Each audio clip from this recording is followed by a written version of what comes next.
O'clock. I'm just getting started. One of them days.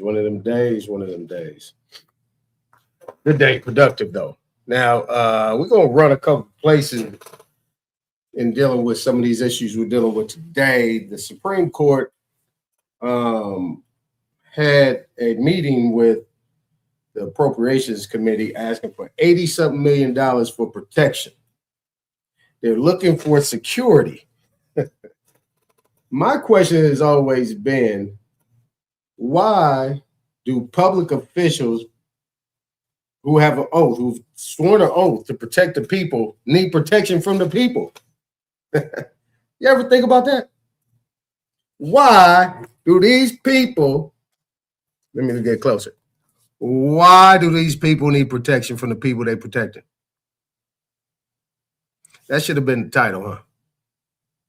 And what did I say again? Why do people need protection from the people they're protecting? They're supposed to be protected. You ever think about that? They was asked for $80 million just for protection for them, the children. So Amy Coney Barrett was there and Elena Kagan was there. Now, Elena Kagan is over the Ninth Circuit dealing with the Western Hemisphere, the Western District. Western District's over here on this side. Ninth Circuit, headquartered in San Francisco.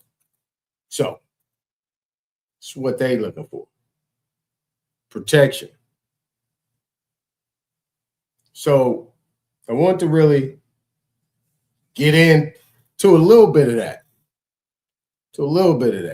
Right? First, let me shout out to every big dog Philly OG. Like, share, subscribe. Everybody take your time while I'm talking. See, when I'm playing the music, y'all should be hitting not just the thumbs up, but you guys should be posting it on your page. See what I'm saying? So, American Goddess, what's going on?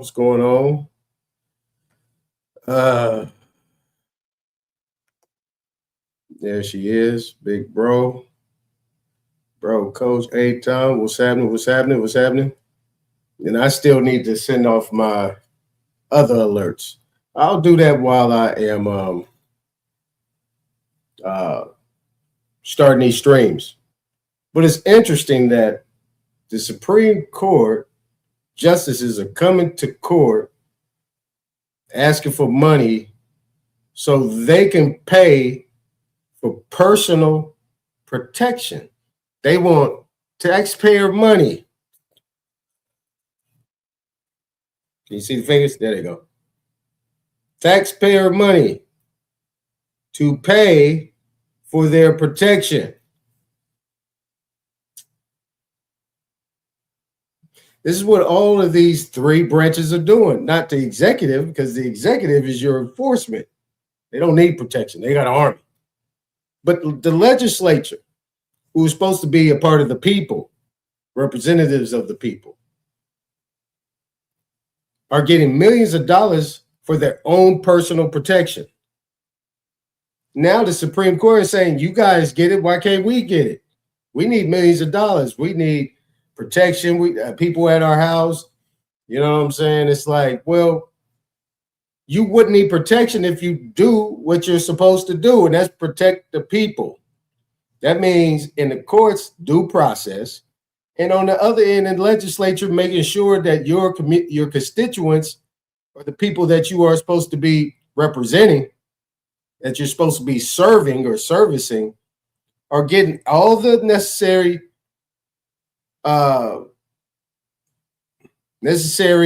resources to sustain their communities with no interference, right? That's protection. You're supposed to be working against the police, but you're putting in things that are protecting the police. They got more laws. I remember this, what this one sister said. This one brother had said that they got more stricter laws for animals than they do to people. Better yet, children. See what I'm saying? But these people, it's interesting. And if you look at them, they looking, but then they're asking them about this other stuff. They're talking about these shadow rulings and these shadow things where these people are just, they're just outright denying cases. And I'm pretty sure one of my issues came up for them to be asking about that. They pretty much just swept that under the rug. That's because you got a bunch of old, decrepit, pale skins up in there. 12 bologna sandwich eating people up in there who don't really care about the people because they think they are the people. And their needs need to be addressed first. But they also mentioned Comey Barrett and Kagan. They mentioned their democracy, that their democracy came out. And these democratic functions, but this is a republic. Where democratic come in? You see what I'm saying? So just to peep the play. But first, let's get into the thing. What's going on in your business? What's happening? What's happening? What's happening? Did you guys reposted? The only one I see that reposted is Big Dog Philly. I don't know about everybody else. Don't matter if you got a page or not. Post it. Pretty P, please. With sugars on top. Post the guy. No, I'm playing. All right, let's get it. Let's get it. Let's get it.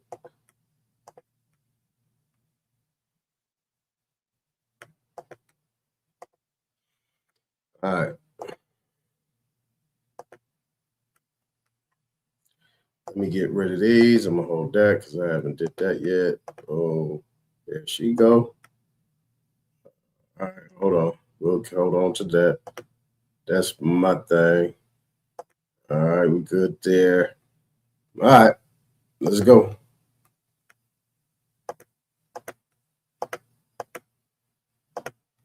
Now, this is interesting. This is very interesting. The cool thing about it, him and Jim Brown kind of look alike. They kind of look alike. This is interesting. Before hip-hop existed, Joe Tex was already talking over funky grooves on stage, a style he called rap, one that would later influence Isaac Hayes, Barry White, and Millie Jackson. Born Joseph Arrington Jr. in Texas in 1933, Tex signed with King Records in the mid-1950s, the same label as a rising performer named James Brown. That's where their legendary rivalry began. By 1958, Tex had built a signature stage act, wild microphone tricks and dance moves that, according to Little Richard and many others, James Brown later copied and made famous as his own. Brown, for his part, always claimed it was the other way around. The feud got personal fast. Brown recorded a hit version of a song Tex had written first, took songwriting credit, and even started a relationship with Tex's ex-wife, singer B. Ford.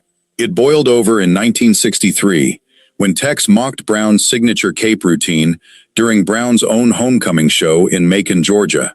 According to multiple witnesses, Brown showed up at an after-party that night with guns, and several people were shot before hush money quieted the whole thing down. Neither man was ever charged. Tex briefly painted Soul Brother No. 1 on his tour bus, until Brown found out, and he took it down. Despite it all, Tex kept innovating, converting to the Nation of Islam in 1966, becoming a minister, and eventually stepping away from music entirely for years to focus on his faith. He was nominated for the Rock and Roll Hall of Fame 5 separate times. He was never inducted. Comment who you think really started it, Tex or Brown. Like this, share it, and follow Black History Unfiltered. Decades before hip-hop existed, Joe Tex was already talking over funky grooves on stage, a style he called rap. Believe it.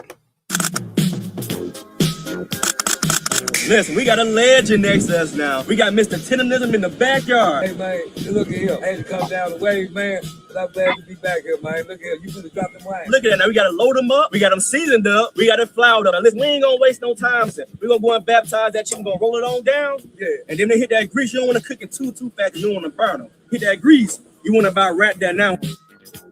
I want to see Chandelier. Oh, I see yeah. a whole bunch of bubbles. I said, boy, hey, look at here. I know one thing. That green cake. Yeah, see, it's starting to pick up, ain't it? It's talking It's starting right to pick up. They just drop it back down real. See how the firm golden brown already? Boy, look, They don't take long now. Now it's going to be ready. We gonna get about 5-7 minutes. Mr. Baptism, you got Mr. Tennism. Hey, boy. Yeah. Yeah. Oh yeah, they ready Yeah. now. We're gonna trip a little bit. Get this 10-piece going. All We're right. gonna get a couple flats on there. Yeah. Yeah. A few more flats. Yeah. Sauce right here. Yeah. Get that honey hot sauce. That's that honey. Across that top like that. That's that honey Across hot that sauce. top like that. He All you said- gonna do right there. He says honey and hot. Oh yeah. Hey, let me. That chicken hot now though. Oh yeah, it's hot. Yes, sir. Let me see you.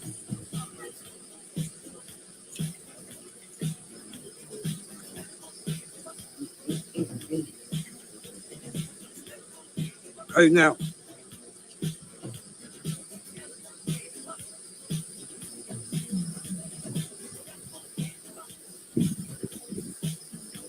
Man, you got these kind of seasons pretty damn. I mean, you got these seasons pretty good, man. Oh yeah. You know I'm a wingman.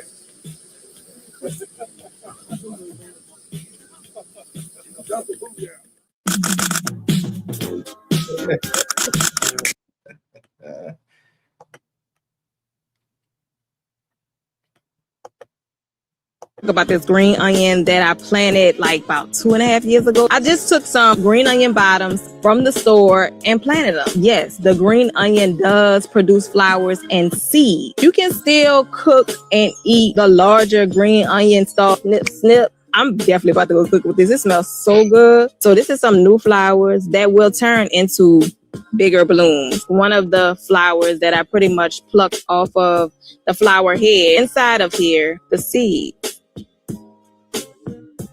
This is the green onion stalk. Look how massive that is. I'm chopping it up and putting it in my okra. Just clip that top off, like so, like that. And then go inside, wash this off, and cook with it. Chop it up and freeze it. And it smells so good, y'all. One thing you're gonna notice, when you grow your own food, you're gonna notice the taste is different. The smell is more pungent. It lasts longer. The whole green onion situation in a grow bag, y'all. Ain't nothing wrong with a grow bag garden. Okay, I love a good grow bag. You like, I really want to start a garden. I don't have the space. I don't have a green thumb. Start with some green onion. If you don't want to grow them in soil, grow them in water. You can literally grow green onion in water on your windowsill. That's your first plant. You done started your garden. Boom, green onion time, baby. Let's go plant something. Let's talk about this green onion that I planted.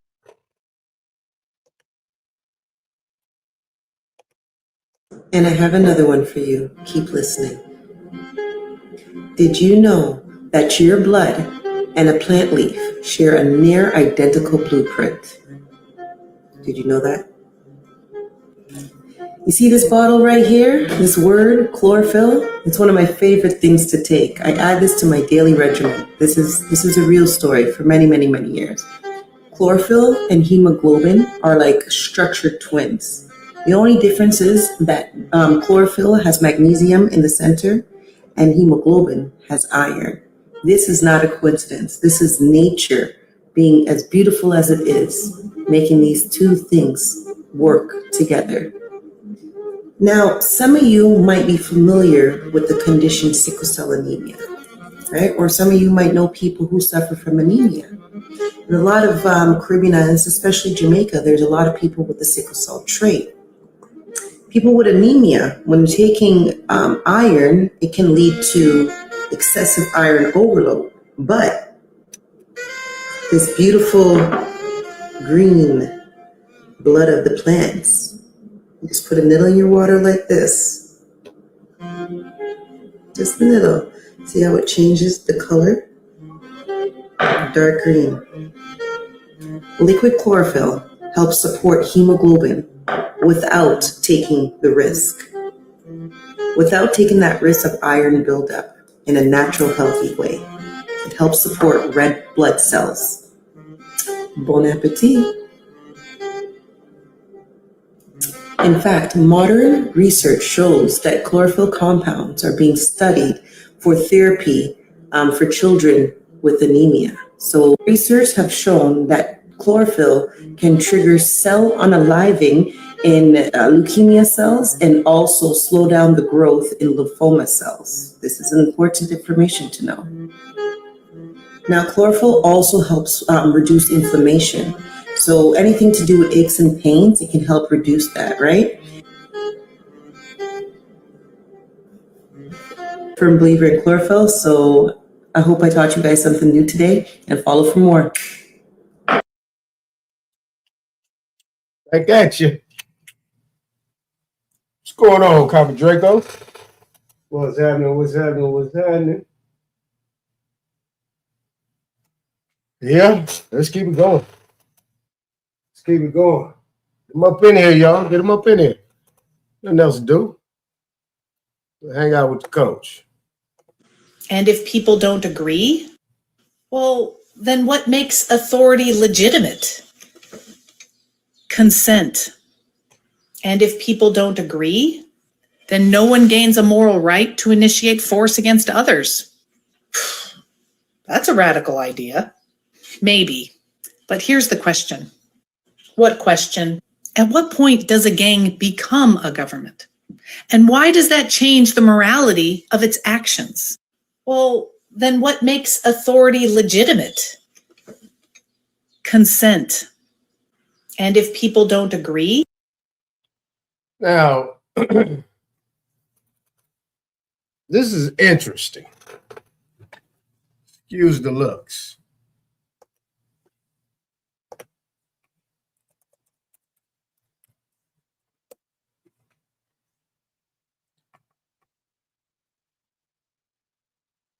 You guys see that? Do you guys see that?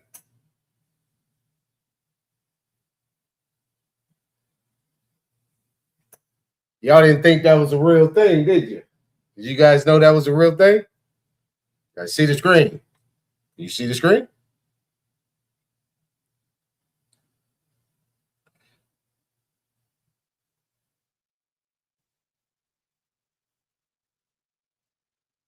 Now, the number 3 definition is very, very important.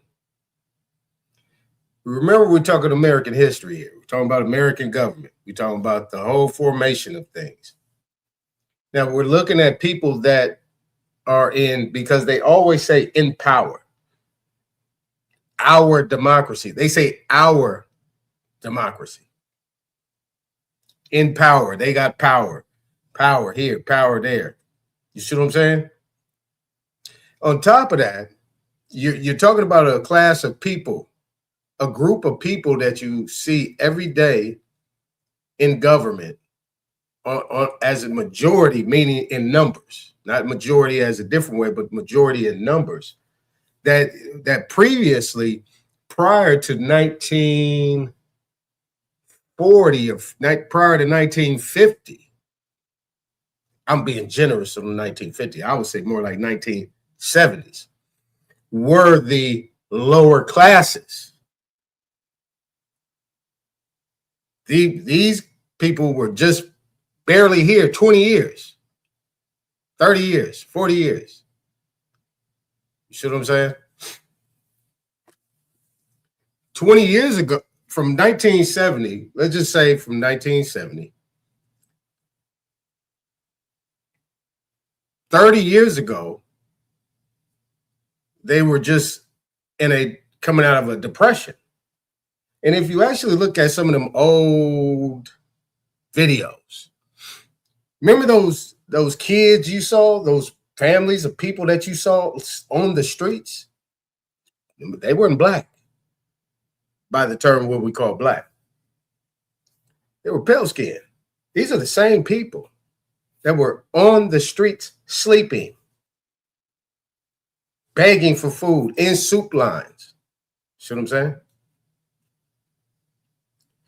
And then you look at the 40s and the 50s and, even in the late 20s and all that stuff, where they were actually making their move on some of the indigenous, I would just say, just for the sake of argument right now, to be fast and quick with it, at black people, where they was bombing towns and going to war and deputizing some of these pale skins, these so-called white people with their German shepherds and their dogs to attack the people and fight. You saw it, water hoses, everything. They were being deputized by the local governments, the local, whatever they was doing at that time, whatever they was considered to be,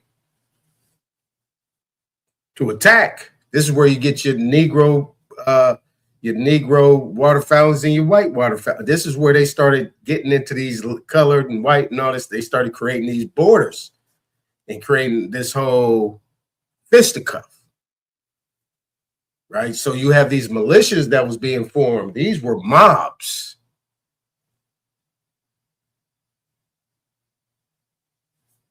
All right, just keep that in mind. Mobocracy. Let's continue.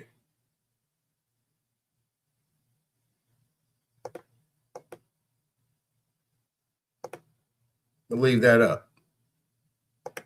If you're anything like me, you might feel like you're literally drowning in these things. Because you got one of these, and they got one of these. Let me tell you, it gets expensive. You know those bills we were talking about? Come here, let me show you something. That's as good as money, sir. Those are IOUs. He's not wrong. Today, we're going to break down that little-known method of paying or performing on bills that you might not have heard of. Many have been shouting from the rooftops for a while that these babies are just as good as cash. What are they even talking about? How did we get here? What does it all mean? So glad you asked. Now, to keep this social life destroying material to an absolute simplified minimum, I think it's fair to start with a little history lesson. What we're talking about today is all made possible by the following.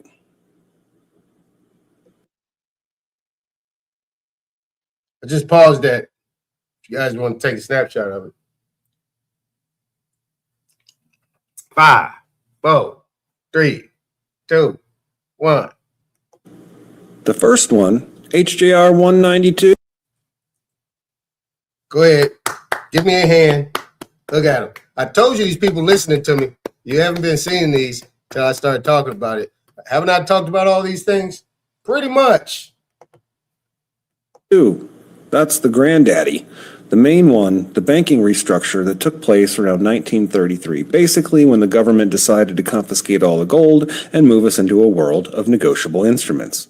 What does that mean? And I hereby decree the Scarecrow, by virtue of his highly superior brains, shall rule in my stead, assisted by the Tin Man, by virtue of his magnificent art, and the Lion, by virtue of his courage.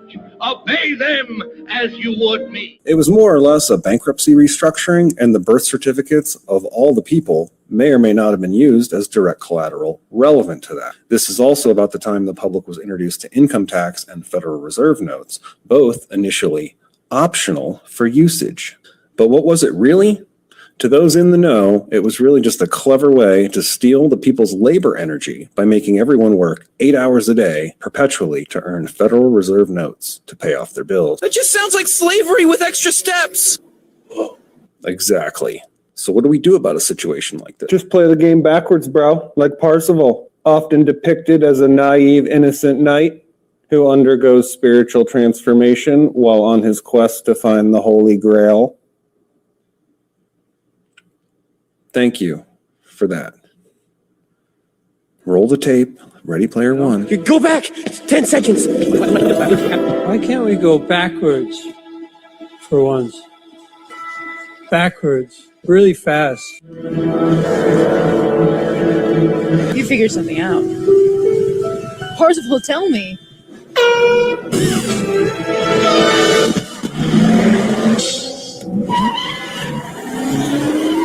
So if paying bills was a game, what would it look like to play the game backwards? Well, it starts with a lot of reading and a lot of redefining the words that we think we know. And then it has to do with learning and using the Amen. Nah, I'm just kidding. Go ahead, man. Do your thing. I ain't mad at you. particulars of the mail system that most of us are unfamiliar with. Please investigate for yourself everything that I'm showing you here today if any of this is unfamiliar. So we've got these core concepts that when you peel back, really establish the fundamentals that we can use to our advantage. 18 USC 8, obligations of the U.S. government. This is the one everybody refers to. All bills, notes, drafts, bills of exchange, orders to pay, promises to pay. It's all covered. It's all an obligation of the U.S. government. And that is proven by 31 USC 1501, documentary evidence required for those government obligations. Some of you have seen how I reference that in the free templates on the website. Okay, 31 USC 1501. Now, USC Title 31, Money and Finance, makes us all bankers. We're all the officers that is referred to in 18 USC 8 obligations. UCC Section 3, 104, Negotiable Instruments Defined. UCC Section 3, 204, Endorsement. What's going on, Enox? Oh, yeah, I forgot. I got to send my group. I didn't even send my group the link. Oh. What is an endorsement? That's where it's defined. UCC Section 3, 401 and 402. What is a signature? Black's Law Dictionary, payment equals performance. That's a big one. That blew my mind. But when they say that we need to pay a bill, what they're really saying is that we need to perform on that bill. Payment equals performance. The knowledge of that can be used to our advantage. Bills of Exchange Act, that's the other one. UK and Britain law is really the source framework for everything that comes. Man, he's making me a proud papa. Stepchild, though. To the USA, so it's definitely still relevant in this discussion. So what do we do when we get a scary bill in the mail? First thing to consider is what kind of bill is it? Now, depending on the bill, the debt, the time frame, there are some considerations and method variations to think about that might determine which path you take. You can take multiple paths, but which path you take first is often the one everyone gets stuck on. So low effort remedy, often one step to discharge, usually comes with something like an outstanding IRS debt, tax debt, or a third party collection. These two things are extremely easy to perform on and send back where they came from, often never to be heard from again. So what does performance look like? When they say we need to pay, i.e. perform, what is to perform? Well, you can perform with a stamp, something like this. It says accepted, payable to bearer without recourse, and the agent always signs for the principal. You can obtain this stamp on the website.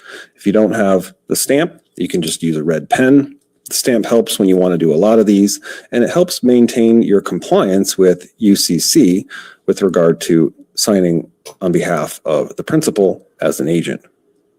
So we sign accepted, payable to bearer. You can also do payable to the order of, and then whoever the creditor is, payable to the order of U.S. Treasury, payable to the order of bearer, payable to the order of, fill it in later.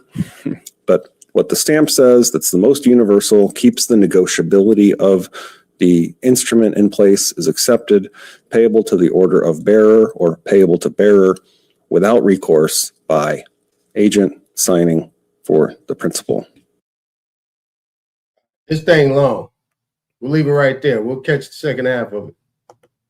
Let's keep it going. That's California. Certain little spots they like.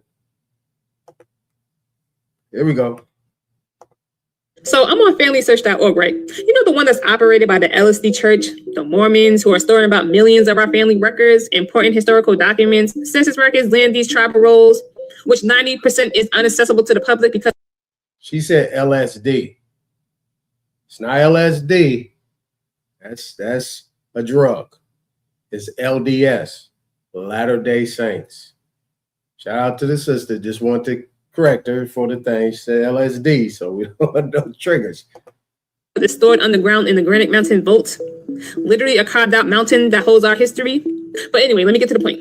And I came across a very critical historical document. So before I jump into it, this is only for educational and historical discussion only.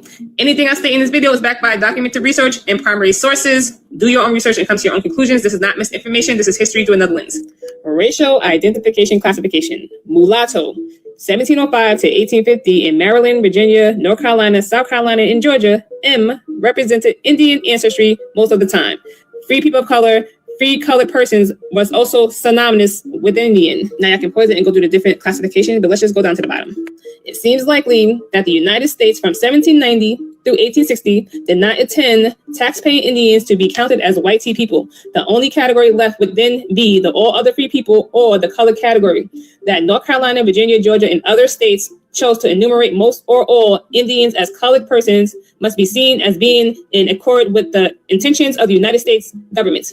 So a family listed as an Indian in a local colonial treaty in 1750 was automatically written down as a free person of color by a federal census taker in 1790 and then compressed into the mulatto, negro, colored, or black category by the 1870s. Keep following. And lastly, if you go down to the last paragraph, it says, as already noted, the census records of Virginia through 1830 uniformly placed all Indians in the free colored category, while those of 1840 and 1850 categorized virtually all as M, standing for mulatto. These persons include the members of reservations, tribal councils, chiefs, and some persons identified in other sources as having no African ancestry. So basically, if a chief or a tribe was reclassified to a mulatto or a free person of color on government records, their children and descendants lost any legal standing to claim any land or sovereignty. Let's keep going. It says, Indian racial classification. Since Indian slavery and colonization, Indian people in Ohio and elsewhere were taught that they were colored, but that meant colorette. However, the dominant society's perception of colored often was a different interpretation, misclassifying people of darker complexions as mulatto, colored, or negro, or black. The color category came from the free people of color category 1790 to 1840, which ran the full gamut from almost white to black. Full-blooded Indians were recorded as black, negro, or colored numerous times throughout the history of the state and nation.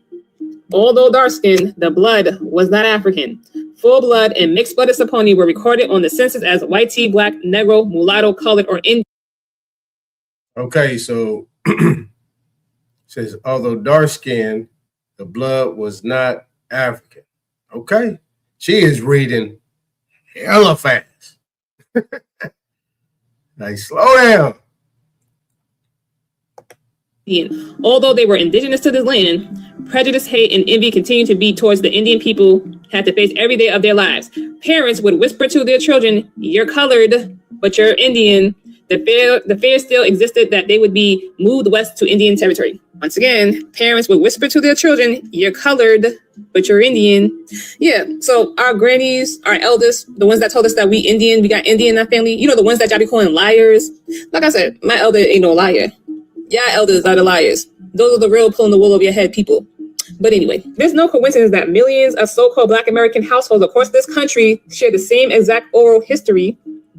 Now let's continue down to the last two passages. It says, although Indians were listed on the census rolls as colored, their color was of Indian devariation and not Negro devariation. They're clearly making a distinction between two completely different bloodlines that just so happen to share the same dark skin tone. But let's keep going. It says the enumerators' only choices were white tea, black, mulatto, or colored. So the Indians with their darker complexions were placed on the census in Ohio and elsewhere as mulatto, black, or colored. Modern society has conditioned us to believe that dark skin can only come from the continent of Africa. But this document confirms that the Americas had their own highly melanated, dark-skinned, swarthy inhabitants that is totally independent from the transatlantic migration narrative. And once again, they weren't the so-called modern-day natives with a tan or sunburnt skin. So when we get up here and say that there was black people already on this continent, y'all gotta stop associating the word black to the continent of Africa, because I guarantee you that every so-called Black American that does their genealogy can prove that their ancestors were reclassified from mulatto, colored, or Negro. We were reclassified over 7 different times to hide the truth. And this is for my people that are still asleep and that still believe in the transatlantic narrative. We were already here. Do your genealogy, and I promise you, you will find the truth in your own family records. Millions of families that never left their lands, I'm talking about us so-called Black Americans, were reclassified from one generation to the next. And if you haven't seen this video right here, it'll explain everything. As a matter of fact, click on this comment, it'll take you straight to the video I'm talking about. And by the way, she's good. I mean, talk hella fast. I bet you her man be like, God, I bet you he be checking out after the first minute. If she talk like that to her man, I know he done checked out in about 1 minute flat. He be go, is that right? She be like, yeah, and then he be like, yeah. Yeah, don't even interrupt that conversation. Let her get it all the way up. Jeez. But she's sharp. Now, I'm looking over here to the right. I see this thing, James Adair. I want to see what she got to say about that one. Now, these are coming from None of Your Business. Like, pretty much half the stuff None of Your Business is pretty much None of Your Business thoughts. That should be too extreme. I'm not playing that. That's some of that stuff just be wild. But I'm going to play this one. I want to see what this one say. All right, so I'm back with another one from familysearch.org, and this one is a history of the North American Indians and their customs. Now, y'all can pause the passage, read the whole thing through, but I'm just going to go over the specific details, very important details. And this is only for educational and historical discussion only. Anything I say in this video is backed by documented research. Do your own research and come to your own conclusions. This is not misinformation. This is history through another lens. Once again, that's not a speed up either. She be hella fat. Damn. I'm getting tired listening to her. Whew. Man, I should slow this shit down. Man, hold on, man. Let me slow this shit down, man. All right, let's see what this do. Again, I'm going to go over the specific details. Now, let's go over the first sentence. It says, the Indians are of a copper or red clay color. Now, we already know what they mean when they say copper color, right? But when they refer into red clay, when the colonized describe the color red, y'all always want to run with the actual color red. No, it meant in the 1700s, the color of red clay, often referred to as red ochre or Indian red. Now, we all know what Indian red looked like, right? These were deeply melanated, dark brown people with red undertones. So when they were saying copper colored or red, they're Nah, let me speed it back up. Let's get it normal. It don't sound as exciting. Let's just let her be her. They're not describing pale people. They're describing heavily melanated people with certain undertones. Even the olive skin tones were melanated people with greenish to yellowish undertones. All right, so let's look at another passage from this book. Once again, this is coming from familysearch.org. Now let's go down to the second passage. It says, let us now turn to the copper color American Hebrews. Now, do what you will with that information. Oh, and by the way, here's the full passage. Hey, Big Dog Philly, don't check out now. This is a primary source. Big Dog Philly OG. It's a primary source. Said Dark American Hebrews. Hold on. So you didn't hear it. Copper color American Hebrews. Copper colored American Hebrews. Now, do what you will with that information. Oh, and by the way, here's the full passage. I can pause it. So all those we was everything comments, we literally were. So when we say black or melanated, we're not just talking about Africa. We're talking about the original people of this planet up until 3,000 years ago. So once again, Was her dog chewing on her hat? Or is that the style? Y'all let me know, youngsters. and when we say black people, were the original Egyptians, Israelites, the indigenous people in the Americas, stop thinking black only means Africa and start thinking melanated, the original first inhabitants of this planet. All right, so I'm back with another one from familysearch.org. And all right. Cool. Not bad.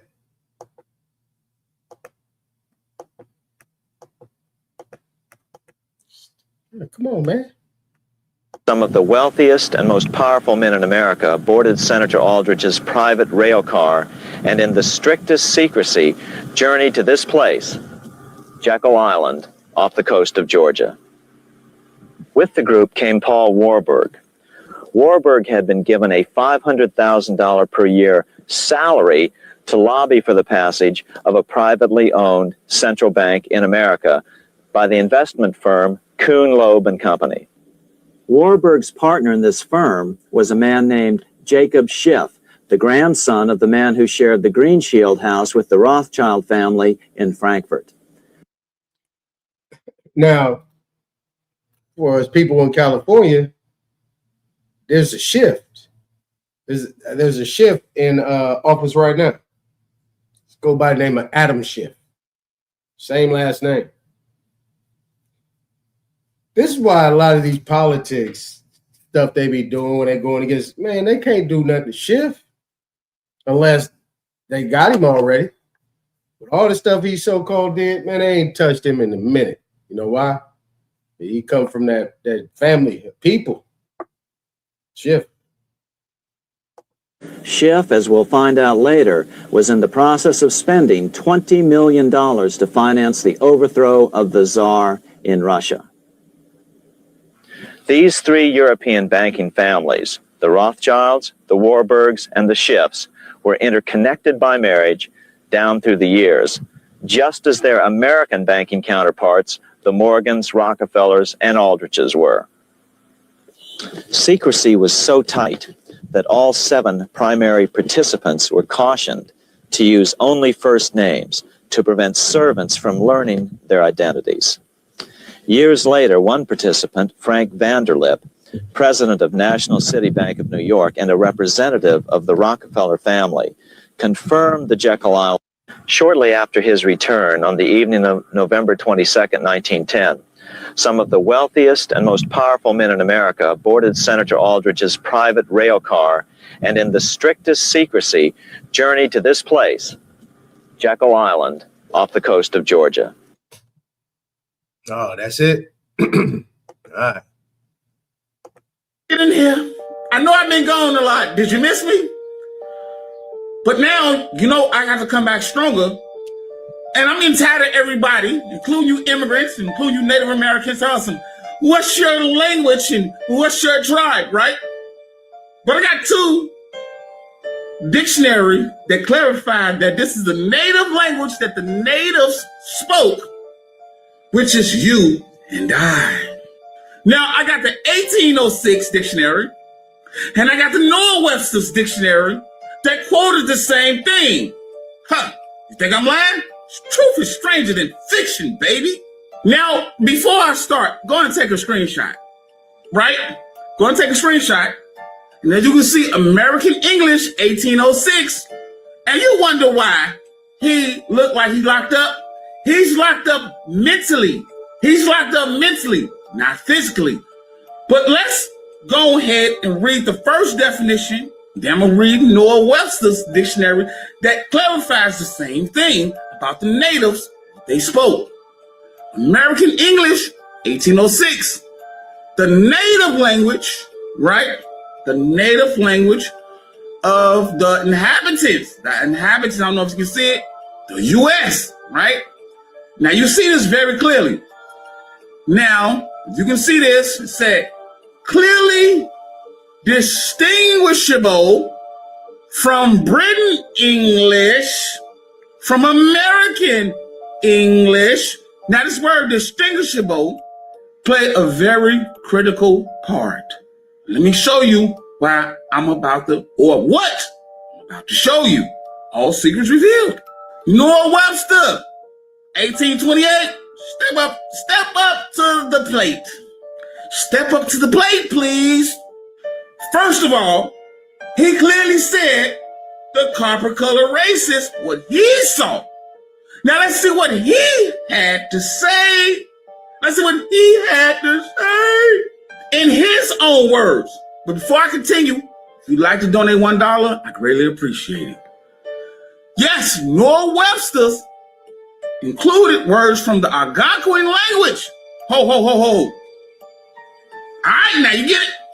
Indigenous. Whoa, whoa, whoa. North America, right?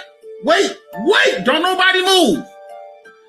In American English, distinguish, well, I'll tell you about that word again. American English from Britain English. Ho, ho, ho, ho, ho. By including words unique to the new nation. Wait. What I tell you about that word again? Hold on. What I tell you? Clearly distinguishable from Britain English. Ho. All secrets revealed. All right. You be butchering them words, though. that this Jay-Z song made Jews mad. The controversy stems from the story of OJ, where he raps, "You ever wonder why Jewish people own all the property in America? This is how they did it," pointing to credit. The first record deals went to poor black farmers. They were called crop liens. The crop lien system was a predatory credit arrangement used in the post-Civil War South. It disproportionately devastated newly emancipated black farmers by trapping them in a cycle of generational debt. That is like a record deal, ain't it? Record deals often act like predatory high-stakes loans. Labels function more like banks than investors. They issue advances that must be paid back from your earnings before you see royalties. This structure can trap musicians in perpetual debt. Back to the story of OJ. The line, "Y'all out here still taking advances, huh?" The crop lien was a farm record deal advance. Crop liens were advances of credit to farmers with their future crops as collateral. Basically, both systems act as predatory financial traps designed to leverage unearned debt against a creator's future earnings. This makes sense because, number one, Jews run the music industry. Jews have played prominent pioneering roles as founders, executives, and managers in the U.S. music and record industry. Number two, Jews ran the crop lien industry as vital pillars. Following the Civil War, many Southern Jews shifted from peddling to opening permanent retail stores. They became vital economic pillars in rural communities by extending lines of credit to impoverished black sharecroppers, exchanging everyday goods for liens on future cotton harvests. And number three, it's in their religion they can do this to you. You may charge a foreigner interest, but you may not charge your brother interest. Whether it be record deals, crop liens, subprime loans, or that credit card you got, it's called usury. Usury is the interest that a lender charges a borrower at a rate above the lawful ceiling on such charges, a contract upon the loan of money with an illegally high interest rate as a condition of the loan. So let's compare that crop lien to the record deal. Labels dictate what music is released to maximize their profit. Similarly, local merchants demand farmers grow only cash crops like cotton or tobacco. Record labels recoup every single penny of the advance out of the artist's royalties before the artist sees a dime. In the crop lien system, merchants charge exuberant interest up to 60%. If the crop failed or prices drop, much like an album flopping, the farmer started the next year already in the red. Just as a label gives an artist an advance to pay for rent, food, and studio time, local merchants in the 19th century advanced poor farmers seeds, tools, and clothing on credit. So maybe Jay-Z was right when he said we're still taking advances from Jews. Is that why Kanye said slavery is a choice? And Kanye did make that song, New Slaves. New Slaves suggests that while historical slavery has been abolished, oppressive systems and modern societal traps have evolved. I'm gonna start going live on Cake Family. Crumb TV Live, tap in. Now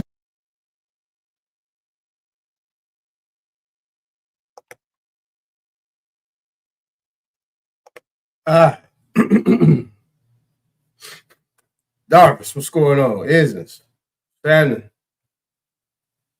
What we're gonna do here, we on an hour on this stuff. Let's go here real quick. Peace, everybody. Darvis said, "Uh-oh, not the Hebrews." Yeah, Darvis. You know.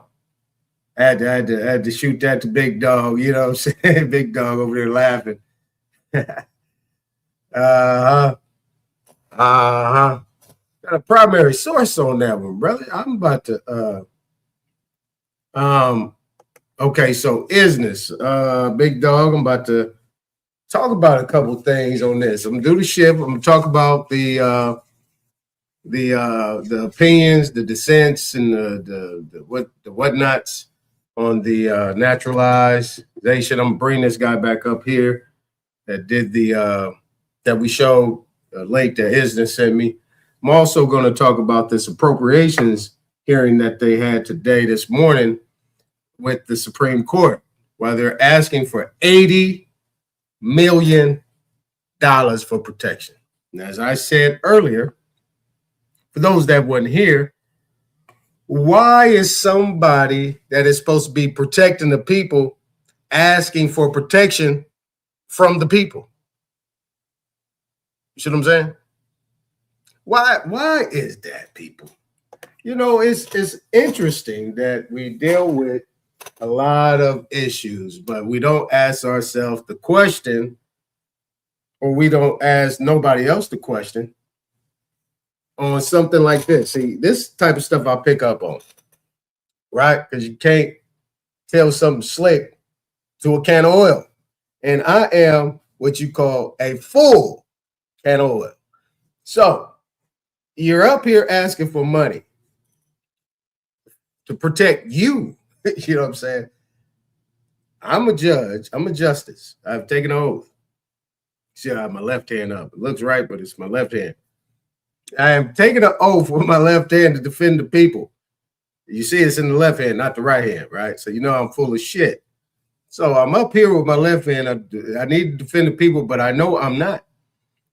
Everything that I'm doing is personal and financial in my interest, in my decision making, which we're talking about democratic things. That's why I showed you the definition of mobocracy.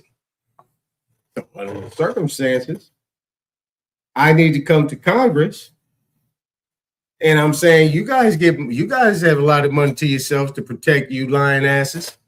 So the executive, they got the military, so they got all the protection they need. Where's our protection? We're sitting over here giving these opinions and making these rulings so we can appease you. Remember yesterday I was talking about these plenary acts or these plenary doctrines, right? Article 1 brings it to. They pass these bills. They know that these things are a part of a prohibition that could be called on as a writ of prohibition based on the fact that these policies and procedures that they're putting together, especially these policies. Did I say policies? Okay, so these policy enforcers that they're putting in place to enforce these policies are in contradiction to the Constitution. All right. Now, so since they know they're doing that and everybody has caught wind of it, more importantly, their own kind, these other pale skins that really feel good and very adamant about the Constitution based on their lower class status that got them to the status they have been today because they worked hard to stay here as immigrants. Now they see that this same United States government is now trespassing on their constitutional protected rights that they have established to be naturalized citizens. So now they're worried for their life. They're getting death threats from people. You know, there was a justice, I think that they saying they attributing that he lost his life or somebody got him based on some things that he did in court or whatever what it was. I don't know. I got to look into that. But it's interesting that they're asking for 80 million taxpayer dollars to get protection for themselves. So when I put my hand up to this guy and I say, I take this oath to protect and defend, you're no different than the military. That means you put your life on the line to protect the people, regardless of what happens. You've done it in the service of the people, just like these military people do when they go out and they fight, right, big dog? You go out there and fight. Anybody else that's building the military, you know that tomorrow is not promised. When you're going out there, they're supposed to be defending the American people and the Constitution. That's what you're out there doing. Against enemies, all foreign and domestic. But you're asking for protection. But you're asking for protection to do what? To continue what you're doing because you know what you're doing is fraudulent and possibly treasonous and can land you in jail, in prison, or more importantly, the gallows, firing squad. Because these people, contrary to what people think or what people might know, these people are committing treason every single minute. All you got to do, just like my man Chief I Am said, go to the courthouses Them things filled up, and they're executing policy. They're running policy up in there in the name of the Constitution. See what I'm saying? That's what they're doing. And they need protection. So we're talking about $80 million. So that $80 million is just not for justices. That's for all judges down the line.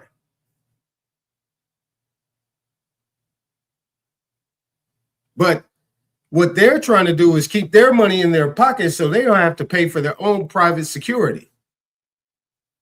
They want the government to pay for it. More importantly, they want the people to pay for it out of their own money. So if that's more money that's allotted, that means that they have to take a portion of money or tax the people even more so that way they can be protected. Just check and see how many people, how many media is going to be talking about that from that perspective. Yeah, I think they should be protected. They're doing their duty and all that stuff, and people are going, and they're going to make this a whole leftist, rightist, wingist, thingus. But more importantly, they should, the bottom line is this money should be going somewhere that will alleviate the issues.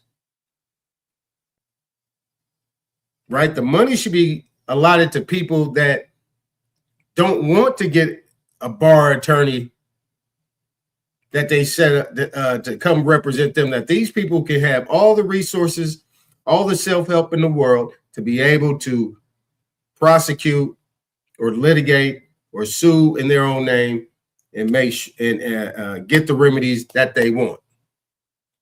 You shouldn't have to go and pay money for a bar attorney. And if you guys want that bar attorney to be on that individual, pay for it.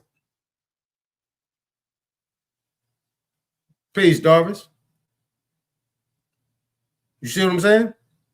I mean, this is why you got public defenders. You're defending the public.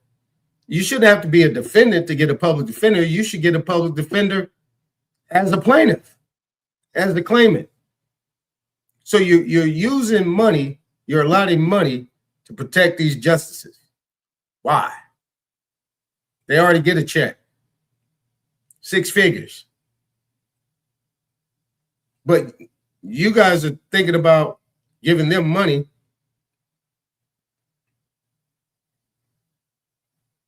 to protect them from the people. Make it make sense.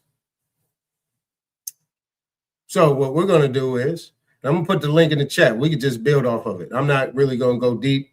We could just talk about it. So I'm going to put the link in the chat. I'm late anyway, so we ain't going to be too long. We just roll through it and just do it how we do it.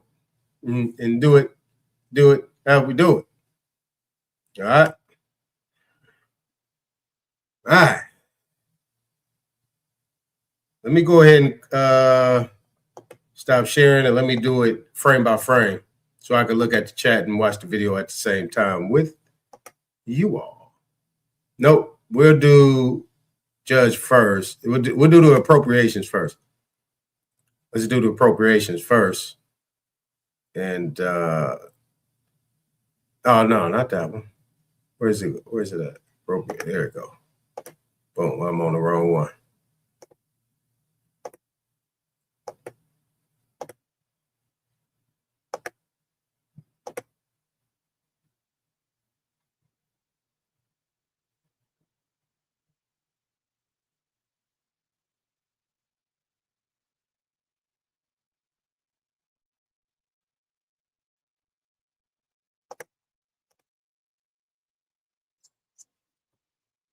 All rise as you entered. So the Subcommittee on Financial Services and General Government will come to order. The hearing is titled Budget Hearing of the Supreme Court of the United States. Members will have 5 legislative days within which to revise and extend their remarks and insert extraneous material, and not intended to be an opportunity to revisit the court's opinions, talk about finance. Justice Coney Barrett, and thank them for being here today. This is as close as some of us will ever get in appearing before the Supreme Court. The last time a Supreme Court justice appeared before the committee was in 2019, and we're very excited to have you here today with us. A great deal has changed over the last 7 years. New technologies have become accessible for bad actors. The threat environment facing our federal judiciary, including the Supreme Court, has evolved substantially. Chief Justice Roberts himself wrote in his 2024 year-end report that he was troubled by the U.S. Marshals Service data showing that hostile threats and communications toward judges had more than tripled over the preceding decade. And the Marshals had investigated more than 1,000 serious threats against federal justices in just the last 5 years. This committee does not take these facts lightly. We are reminded of Daniel Anderl, the son of federal judge Esther Anderl, who was killed by a disgruntled attorney at the door of his family home. And the threat to Justice Kavanaugh in 22 stopped in large part thanks to the presence of 2 deputy U.S. Marshals protecting the residents and local law enforcement support. Whatever one's view of the specific Supreme Court ruling, judicial officers, up to and including the Justice of the Supreme Court, must be able to do their jobs without fear for their safety or their family's safety. In addition to security, the court needs to be able to operate effectively and efficiently. It should have the most up-to-date information technology infrastructure and an electronic filing system that meets the needs of all of its users. It should have enough staff to research, support our justices, and the American people. This is why your appearance before us today is so important. We need to understand whether current funding and staffing levels for the court and its operations, including security, are keeping pace with the needs and the reality of the modern-day threat environment. For the fiscal year 2027, the court is requesting $225 million, a 53.5% increase above its federal FY 2026 enacted level. I look forward to discussing this request with you both. I now recognize my ranking member for any opening statement he may have. Thank you very much, Mr. Chairman. I want to welcome Justin Kagan and Justin Comey Barrett to the courtroom, I suppose, in one sense, but to the hearing room in a very significant other sense. I also want to welcome Judge Dow, who has been so good to work with over the course of the last few years with respect to making sure that you had a sufficient budget, not only to carry out your formal duties, but also to protect the justices. Unfortunately, we put the cart before the horse. We marked up the fiscal year 27 bill in subcommittee and then marked it up in full committee before we had hearings to inform us on the facts which would make the budget decisions more credible. Now we are having 2 hearings today from witnesses about their funding request in that bill that we passed. We should have started with those hearings. We also should be hearing from Treasury and DOJ too. We did hear from OMB, at which time Director Vogt informed us that he intended to have no oversight of the damage done by DOJ. Mr. Chairman, as you know, I think we must have such hearings ourselves. As has been widely noted, this is the first time the Supreme Court justices are testifying before a House committee since 2019. We appreciate this opportunity. Such hearings used to be the norm. From 1960 to 2022, there were 90 funded, especially now when we need a strong judiciary to protect Americans from the imposition of a theory, in my view, of executive supremacy. This administration is routinely engaging in conduct that tests the limits of our Constitution. We must remember that our republic is a 3-legged stool. The Congress, the executive, the judiciary. I believe that each branch must be held accountable by the other 2, as well as that each branch has a constitutional duty to protect the constitutionally granted powers of the other 2. The American people whom we represent expect the Supreme Court and all our federal courts to play its constitutional role as a transparent and neutral arbiter of the law. Just see, all that sound good. But see, prior to what he said, while he's saying all that, he took a shot at Trump. So all this money and this protection is for them to be protected from Trump. See, because he's going after everybody that violates the Constitution. Because he's been trying to bring the Constitution back in play. When the Constitution is supposed to come back in play, the democracy doesn't exist based on how it was framed. It doesn't exist. just as we in Congress must do our duty to hold the executive and judicial branches accountable, so too must the court carry out its responsibility to keep an overreaching executive or legislature in check without overreaching itself. At the same time, I believe the court has a responsibility to guard against the executive subverting the Article 1 powers of the Congress from usurpation by the executive. That was the founder's genius of separation of powers and the assurance of checks and balances. It's double talk. It's a bunch of bullshit he talking. And my hope is that this sets a precedent on the role of the United States House of Representatives. Look at all these people. Look at all of them. I fully appreciate the unique constitutional role of the court and the immense responsibilities each of you carries as members of our nation's highest tribunal. Judicial independence. She said highest tribunal. Is fundamental to our constitutional system, and nothing about today's hearing should be understood as diminishing that principle. At the same time, independence does not preclude accountability. Cabinet secretaries, agency heads, and leaders of independent institutions routinely appear before Congress to explain how taxpayer dollars are being spent and to answer questions regarding their budget requests. And the Supreme Court should be no exception. Each year, Congress exercises one of its core constitutional responsibilities by appropriating funds for the federal judiciary. It is therefore entirely appropriate that the court appear before this committee each year to discuss its needs, to answer questions from the representatives of the American people. As two of our nation's foremost constitutional scholars, I thank you. I thank you for recognizing that the Constitution vests the power of the purse in the Congress in bringing your budget before us today. Turning now to your fiscal year 2027 budget.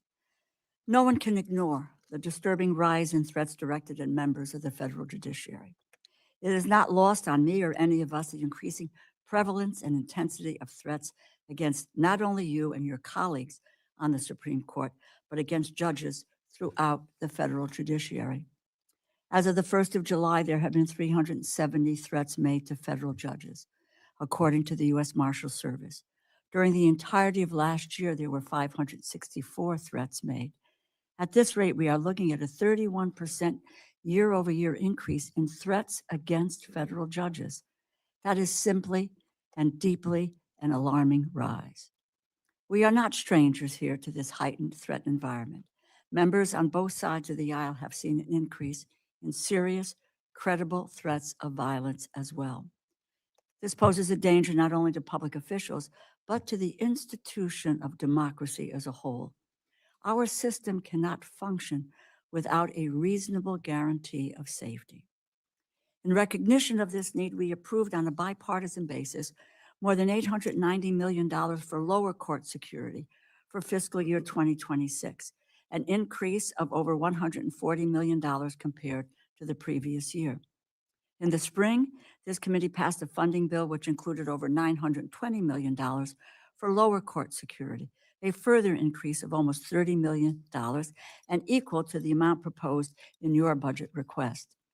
We are carefully considering the additional funding requested to fortify the Supreme Court and increase security for yourselves, your families, and your colleagues. We are, of course, more than happy to provide the. You hear that? They want to give them money to protect them and their families. But you don't want to protect the people. See, they bank on nobody's going to be watching this stuff right here. Hold on. You know what I'm about to do? Guess what I'm about to do?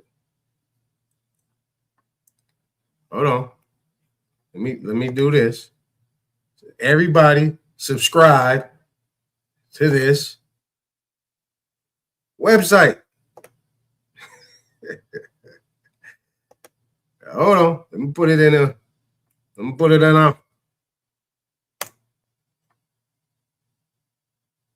Just, and then you guys go, hold on. I could have just did this.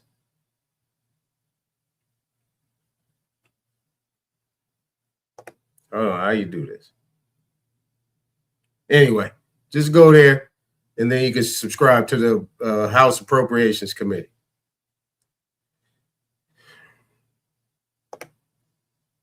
Where am I at? The resources necessary to ensure the safety and the security of the judicial branch. But we must be diligent in our duty as appropriators. For instance, will this additional funding for security be sufficient for the future? And how will that be measured? Will you need to come back again for further increases? Or will this be a one-time infusion, and will that suffice?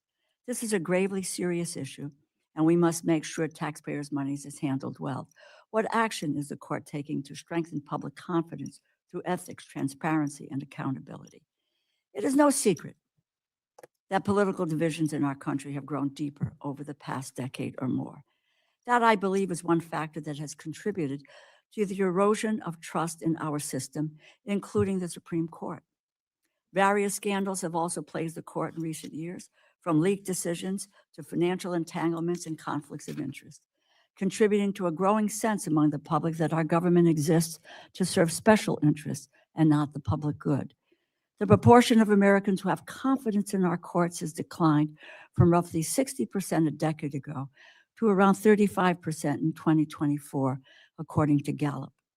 A democracy cannot sustain itself if the public has no faith in its institutions.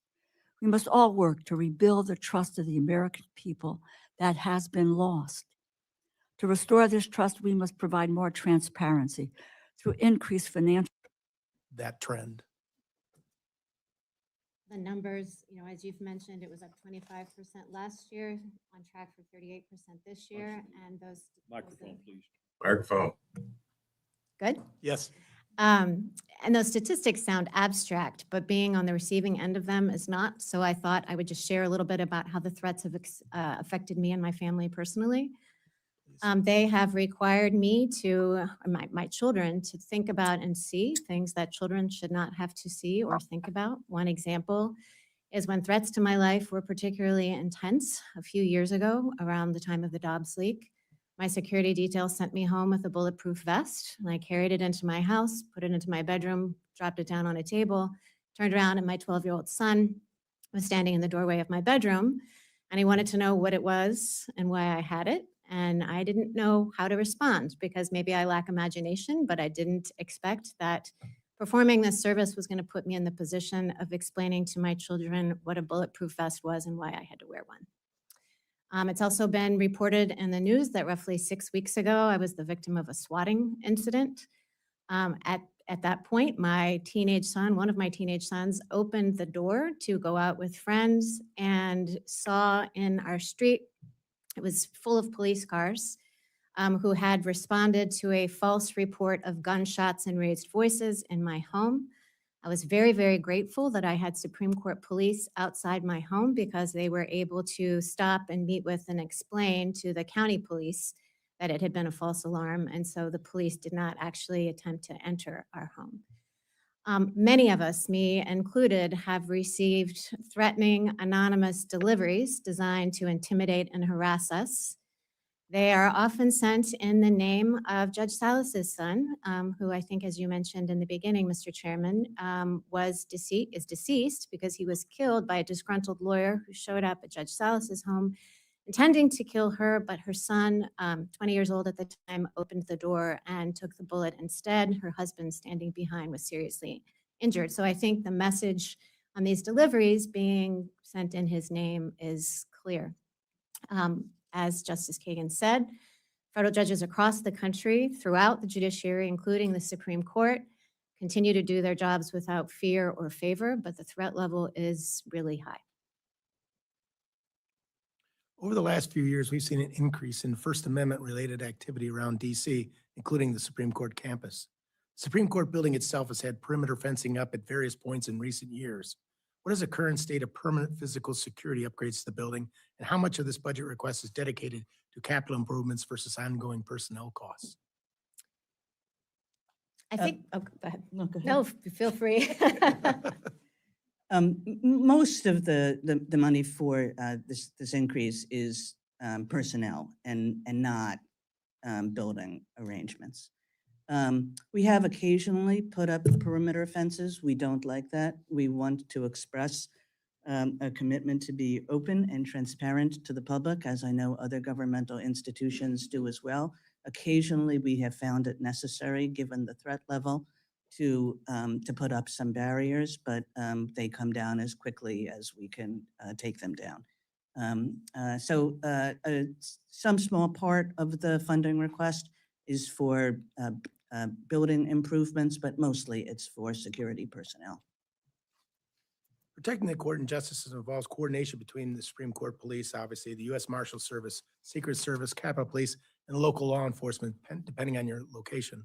Would you walk us through how those responsibilities are divided and whether there are any gaps or redundancies in the structure that we should be aware of? We are primarily taken care of by the Supreme Court police. When we needed additional residential security and the Supreme Court police was unable to staff that. Right. So why do you need money? See, she's talking about personnel. So they utilize these words. They utilize these words to try to manipulate the situation, personnel. But I guarantee you one thing, when you get into the conversation about these things that you are, some of these cases that you are just ignoring, just outright denying, you're going to make an excuse for that because you don't have enough personnel. You need to talk to the clerks about that, how they're denying cases without even touching your desk. The Marshal Service did help us, and so our homes were protected by the Marshal Service. I might be wrong about this, 2 years or so. Thank you. I now recognize Ranking Member Hoyer for any questions he may have. Thank you very much. Make that transition. See, now, this woman right here, that's Elena Kagan. She's over California. She's the Supreme Court Justice over California. Now, if you guys actually see how the district courts is going in California, they just throwing, if you don't have an attorney, you pretty much getting your shit kicked. They actually make you think that you're actually doing something. So they'll run it all the way through. And next thing you know, it's getting dismissed with one sentence. Now, I can actually show you how these things are getting dismissed in one sentence. And then they have these names that they're putting up there in all caps. And once I found out how they're doing this, they're actually doing this and they're utilizing these panels. And these panels are filled with retired justices, what they call seniors. And they call these people in on these panels. And most of the time, the clerks is doing all the work for them. You'll never see a wedding signature on any of these things. But when you go to what is called en banc, that means the whole entire justice panel. And in California, in the Ninth Circuit, and that's on the federal side, there's 11. I repeat, 11 justices for California in the Ninth Circuit Court of Appeals. See, but she ain't doing nothing. And she is worried about protection. She need to be worried about how long she gonna be free. More quickly than we had thought was necessary. And that's why they want protection. Let me just say it right now. The reason why these two people are the ones in front asking for this protection is because they're trying to they want protection from the president. The president is going to arrest everybody, especially those ones. Now they're asking for that protection after they did what they did in the Supreme Court on the Naturalization Act, birthright citizenship. When they did that, they pretty much committed treason right there. I mean, you can look at her face. She is worried. So is the other girl, Amy Coney Barrett, because she got some Haitian children. She used to go over there on these so-called missionary trips and go pick up Haitian children. She got some. Anybody know when she was came in and Trump put her right in front of everybody, and she brought them Haitian children with her. See what I'm saying? And she was the one that ruled, and she was an appointee by Trump. Trump appointed her. And she ended up turning against him because guess what? They got dirt on her. There's no telling what she was doing. Everybody know what people was doing in Haiti. If you was in Haiti and you was a part of politics, yeah, we know what you was doing. Thank you. I now recognize Ranking Member Hoyer for any questions he may have. Thank you very much. And again, thank you for your testimony. We're all very concerned about the security and the safety of our judiciary, not only because of you individually, but because of the impact it would have on our system. And the disincentive for people to serve in the roles that are so critically important to our society. Let me go to the staffing. You said similar, the pay levels are similar to the Capitol Police, and that they obviously work together and interface together. Is your budget now sufficient so that you will not have contract employees, outside contractors protecting your homes? Not at this point. The goal is to be able to staff so that we can entirely absorb residential security within our office. And I'm sure our staff can provide more details about the timeline for that. But at this time, it is not. Will the budget that is projected for fiscal year 27 allow you to do that? Do you know? I think still not, but we will be getting closer. Good. And certainly our goal, and we wanted to be as a. You see how she cut her off? You see what I'm saying? And look at her. She's conjuring. What's going on, King Chameleon? Good to see you here, brother. Short-term goal as we possibly can is to get to the point where we're not reliant on any outside contractors. I think it's critically important. Right there.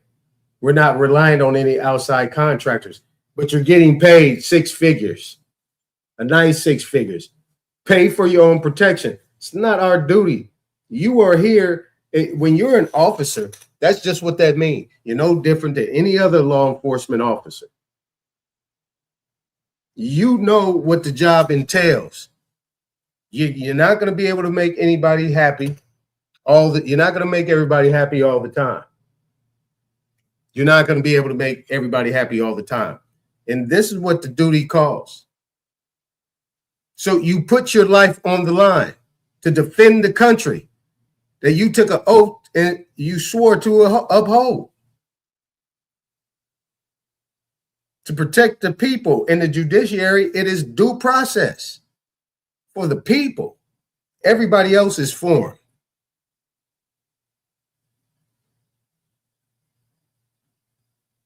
And not be prejudiced. You have canons. I'm bring those up too. These judicial canons. But as you see, they're asking for personal protection on taxpayer money. It's right here, right in front of your face. Watch how many people talk about this after I'm done. Important to have people who really know you, your habits, your to and froing. Someone You are who- speaking to the. To and froing. You know what that is? The devil. The devil runs to and fro. Fire there.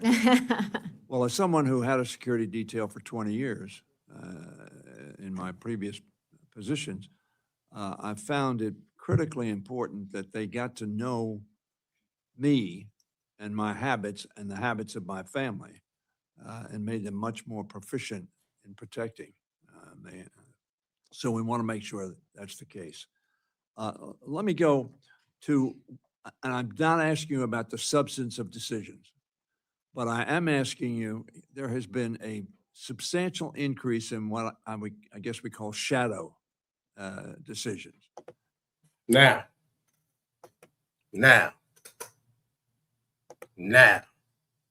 Shadow decisions.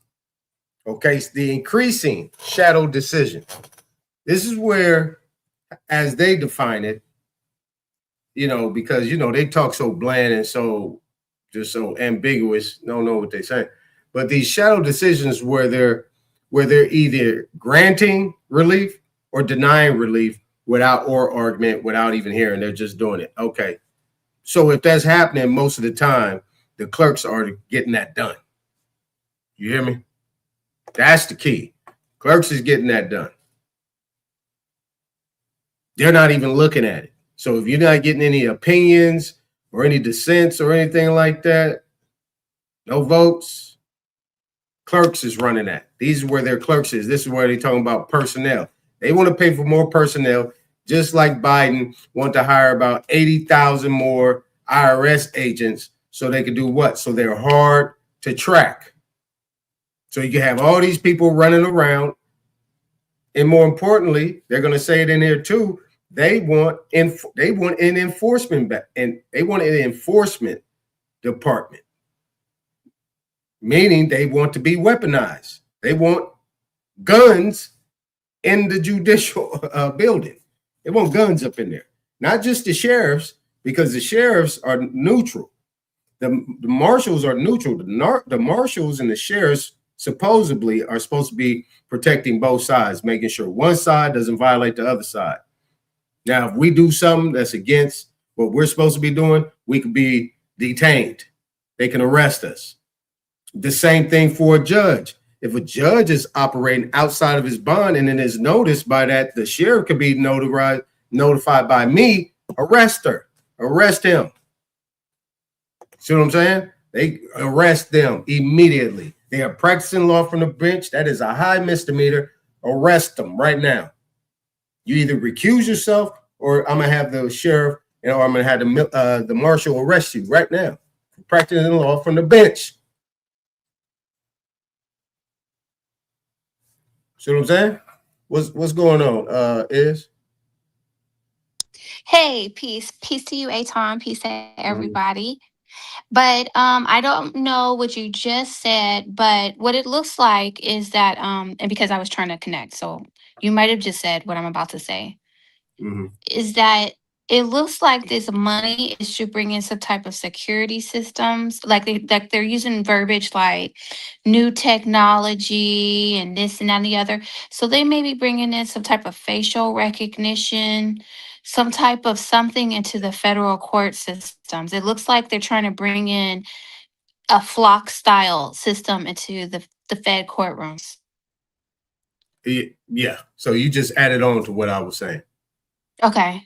I said that basically they want to weaponize the judicial branch now so that way they can have guns up in there outside of the marshals because they want weaponization up in there. That's not the marshals. You see what I'm saying? Right. So they want surveillance. Yeah, they want that as well. They want that as well. What you just said. Yep. I agree with that. High tech surveillance, so they know who you are before you even enter those doors. Maybe some type of report that once you enter the courtroom, what's going on with you. It seems like this money is not really for, like extra sheriffs outside. I think it's to usher in something new. There's something that they want to do. Like you said, maybe it's more guns, maybe automated guns, but I really think it might be surveillance or some type of data surveillance. That too. But the most important thing that I've seen is that they're worried about themselves. They're worried about themselves and people coming in and, the whole January 6th situation and so on. But those correct me if I'm wrong, are those buildings the people's houses or is that these public officials' houses?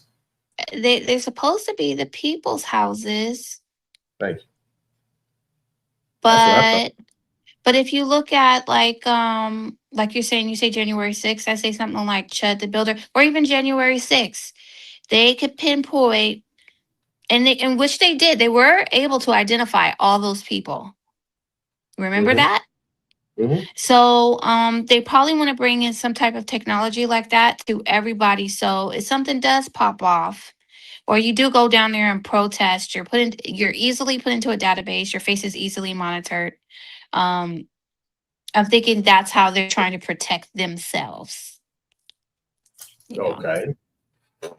But is that constitutional, or is that democratic, legislative type means outside of the Constitution, because you're using taxpayer money? Right. I don't think it's constitutional, because if I go to a federal building, I think it's bankruptcy feds. Well, if I go to a federal building for whatever reason, I do not agree for you guys to capture my face and put me in somebody's computer to analyze my background. That's right. That's private. That's private. And Yeah, so but- I think this is beyond, I think this is a constitutional question. I think that they're covering it up because they don't want you to ask those questions, Aton. And they say, oh, it's because we're scared. You're not scared. Like you say, they could get private security. They got enough money. Right. So I think this is going against, I think this is pushing the boundaries of Constitution, of constitutional limits. Yeah, I mean, yeah, it is. It's past that. And yeah, bankruptcy is part of the district federal courts.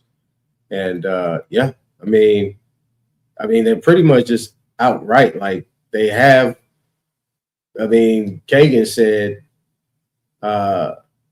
you know, we'll rather just come to you guys and get the money so you guys can pay us.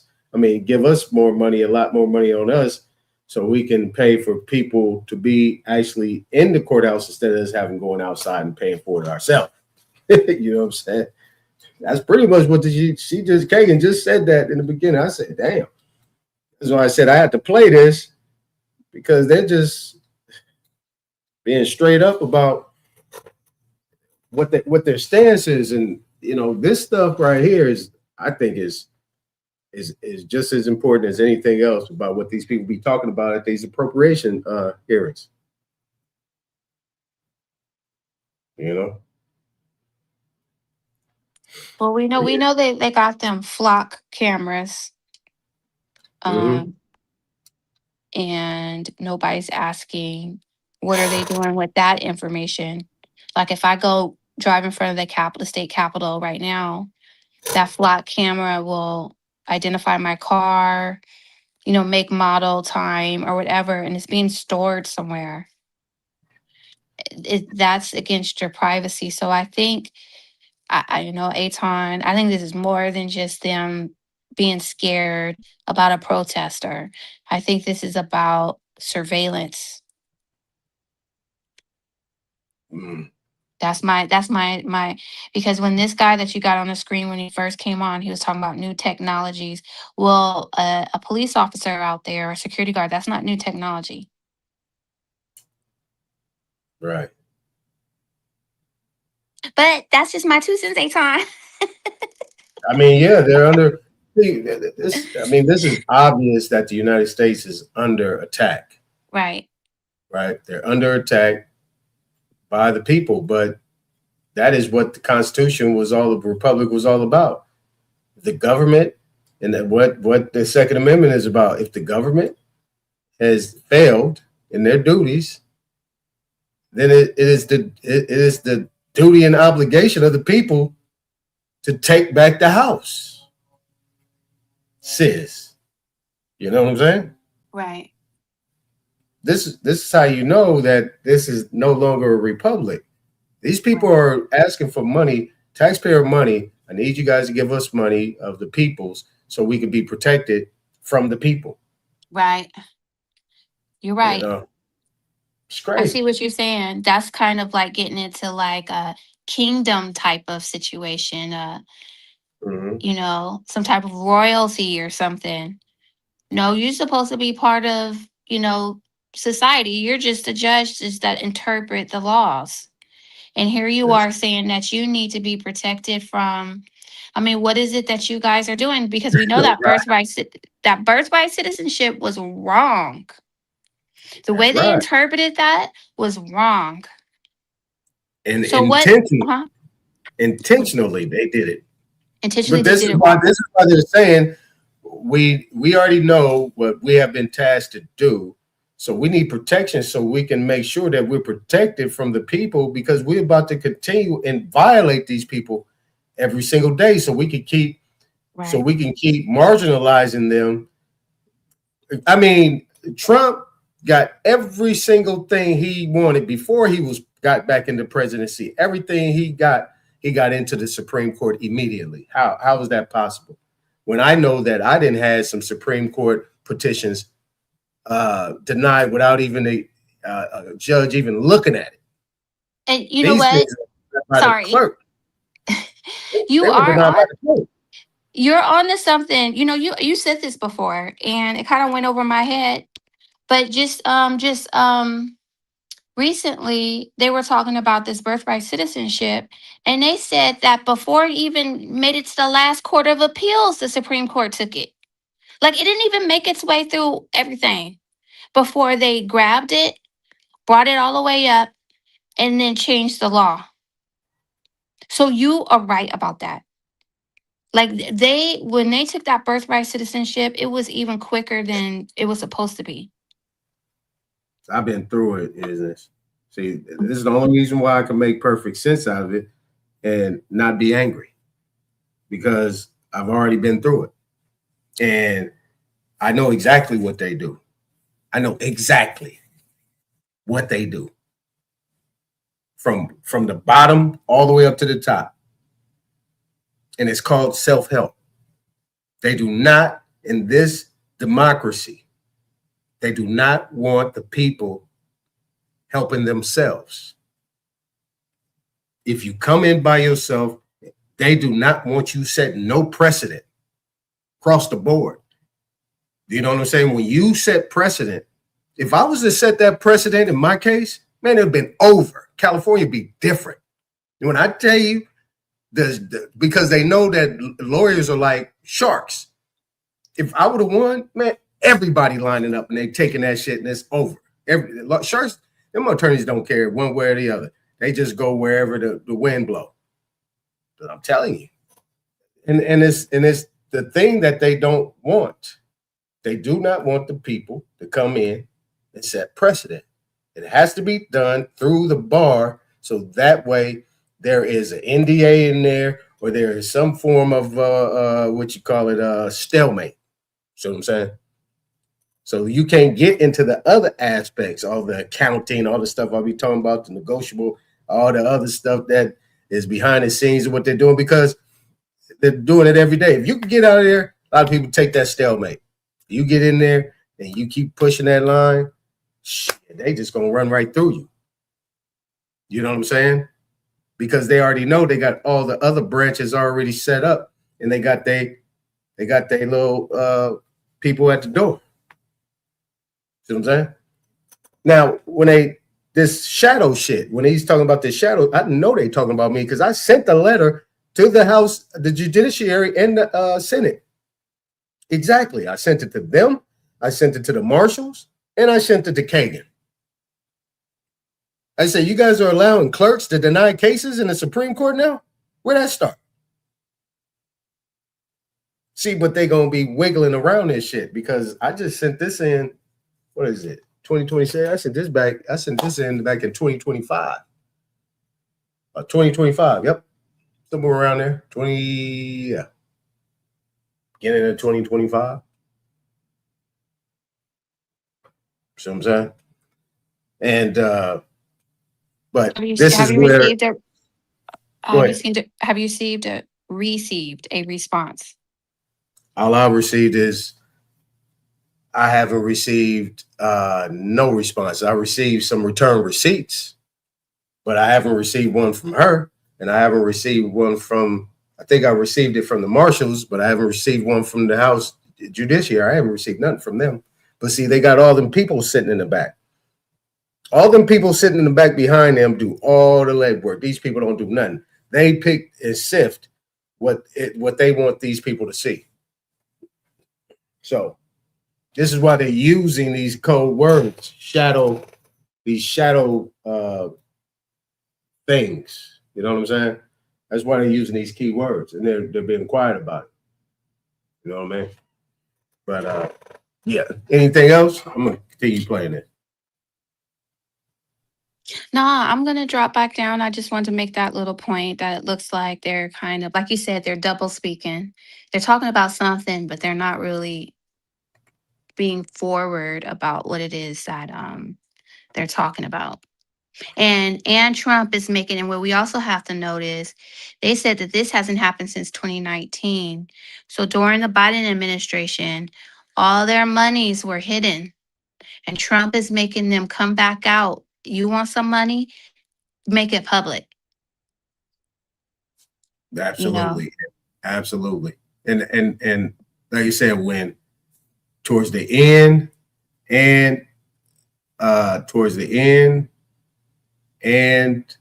of Trump's first and into this one, this middle, the Biden stuff, man, this is when we was doing everything we was doing in court.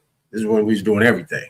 And I'm telling you, they was knocking us down. I mean, I'm telling you, I had 9 defaults. Wow. They was all public officials and attorneys. Pretty good. All defaults. And they still dismissed the case. Really? Wow. It was like, what? You doing what? I said, oh, okay. Yeah. And then this Ninth Circuit, they just ignored me. Now, when I say they ignored me, they just ignored me. So, I mean, it's a marathon. That's why I don't get frustrated about it, because you just got to make sure you knock on every door. You knock on every door. You shut them all down. Right. I got you. You're done. I got you. Right. Anything that you say at this point in time it don't have to be a bunch. It could just be one. Just one. You do it to one, everything is done. You can't pick and choose, because they're talking about here that they're picking and choosing what they want to come in and what they want to go out. That's right. See what I'm saying? So, yeah. I told you, like, when I took my classes a very, very long time ago, that's what they're teaching you in school, is that they only pick and choose. It is not something that is automatic. They pick and choose what they want. But I thought when they do pick and choose, it's people who have went through all the appeal processes. If you look at this birthright citizenship, they did not go through all the appeal process. Remember, it kind of just happened. It didn't go through all the courts.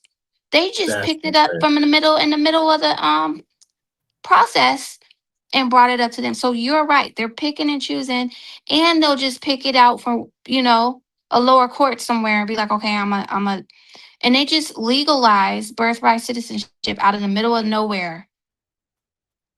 That's right. And this is one of the good things about Trump, is he's pulling them out. We say pat them bushes, he's pulling them out, pulling all these people out, because you can't shut down Trump, because he's the front of everything.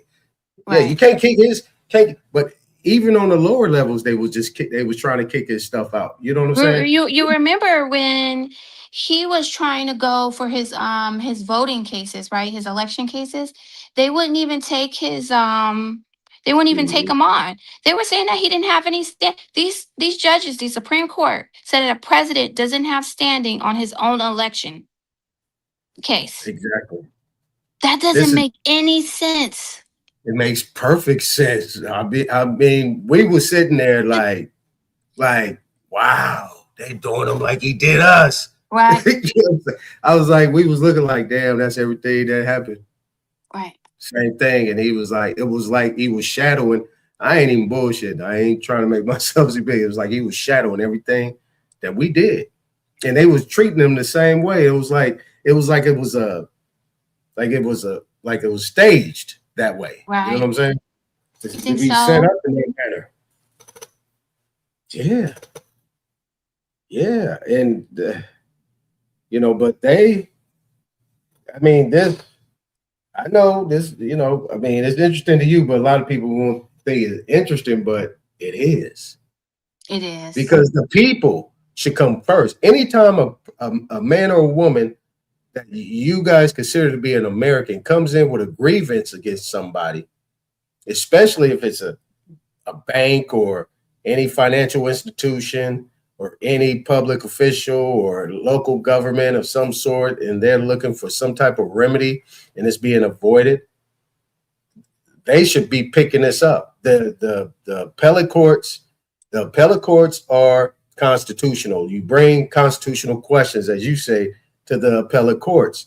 And if the appellate courts don't agree, then you take it to the Supreme Court. That's the order. These are constitutional questions. And it all operates under full faith and credit, Article 4. Precedent, case law, and now these statutes and codes. We need to know if these statutes and codes are constitutional, or are they in line with the Constitution, or are they working in contrary to the Constitution? That's it, that's all. But they separate them. This is where Article 1 is coming in. This is where that plenary stuff is coming in as well. These plenary acts that they're doing between the legislative and the judicial. This is why they're coming over here, and it seems like they're both having this conversation where, yeah, we need to be working together to fight against the executive, fighting against Trump right now. He only got what, 2 more years?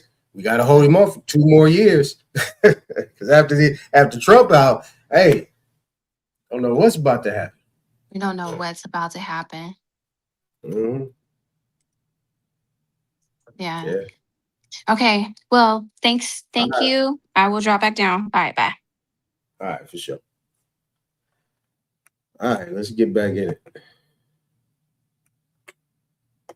Is that but I am asking you, there has been a substantial increase in what I guess we call shadow decisions. Is that a budget related or policy related phenomenon?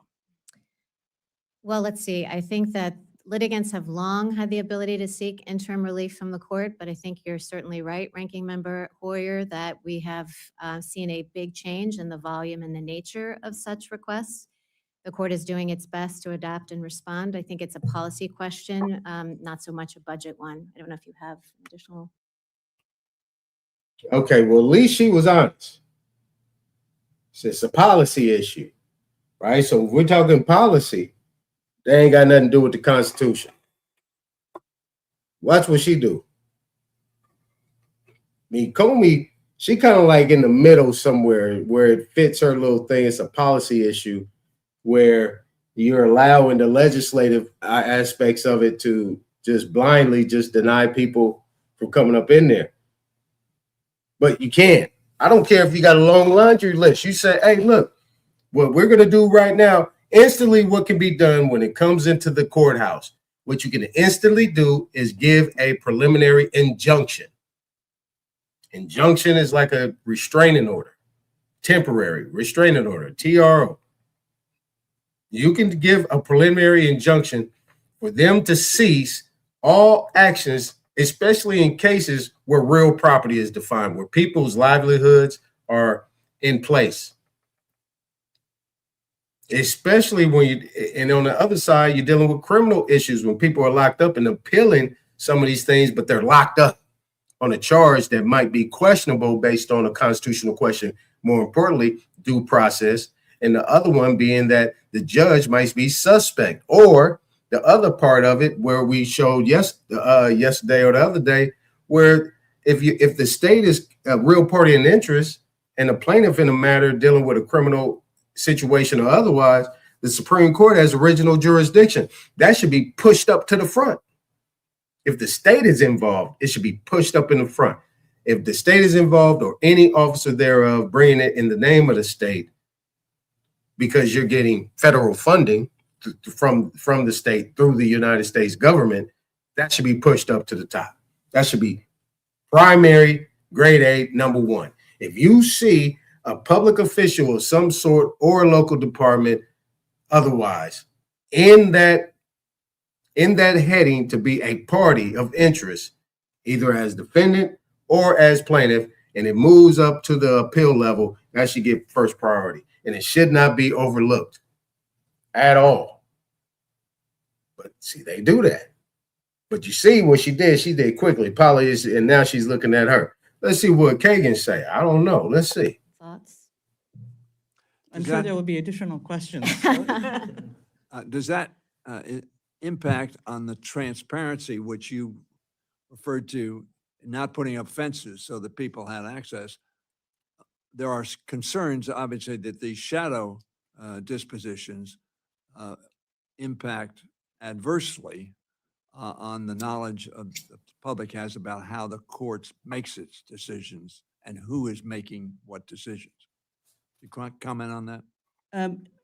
Ranking Member Hoyer, there are definitely issues with respect to we call it the emergency docket. Some of us call it Emergency docket. Some of us call it emergency docket. Well, what do the other people call it?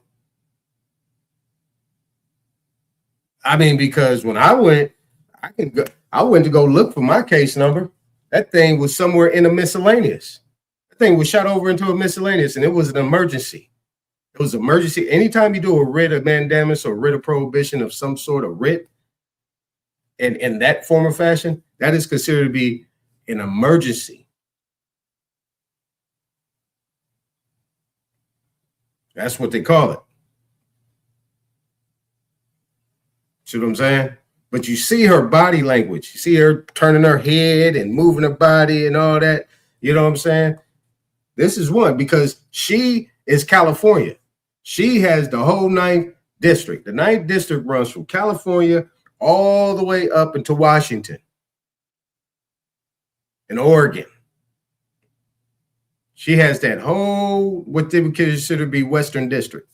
She has all that. 9th Circuit runs all that direction. it the interim docket.